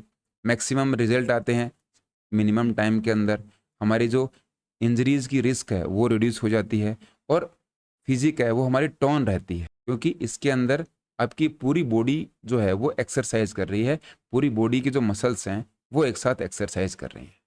तो इस तरीके से ये आपका जो 10th चैप्टर है ये कंप्लीट होता है। 12th का जो फिजिकल एजुकेशन का कोर्स है इस चैप्टर के साथ आपका कंप्लीट हो रहा है। इसकी जो पीडीएफ है वो आपको स्कूल इंजीनियर टेलीग्राम चैनल पर मिल जाएगी। यूट्यूब पर आपका जो डिस्क्रिप्शन है उसमें इसका लिंक आपको मिलेगा। फिलहाल इस वीडियो में इतना ही। जय हिंद।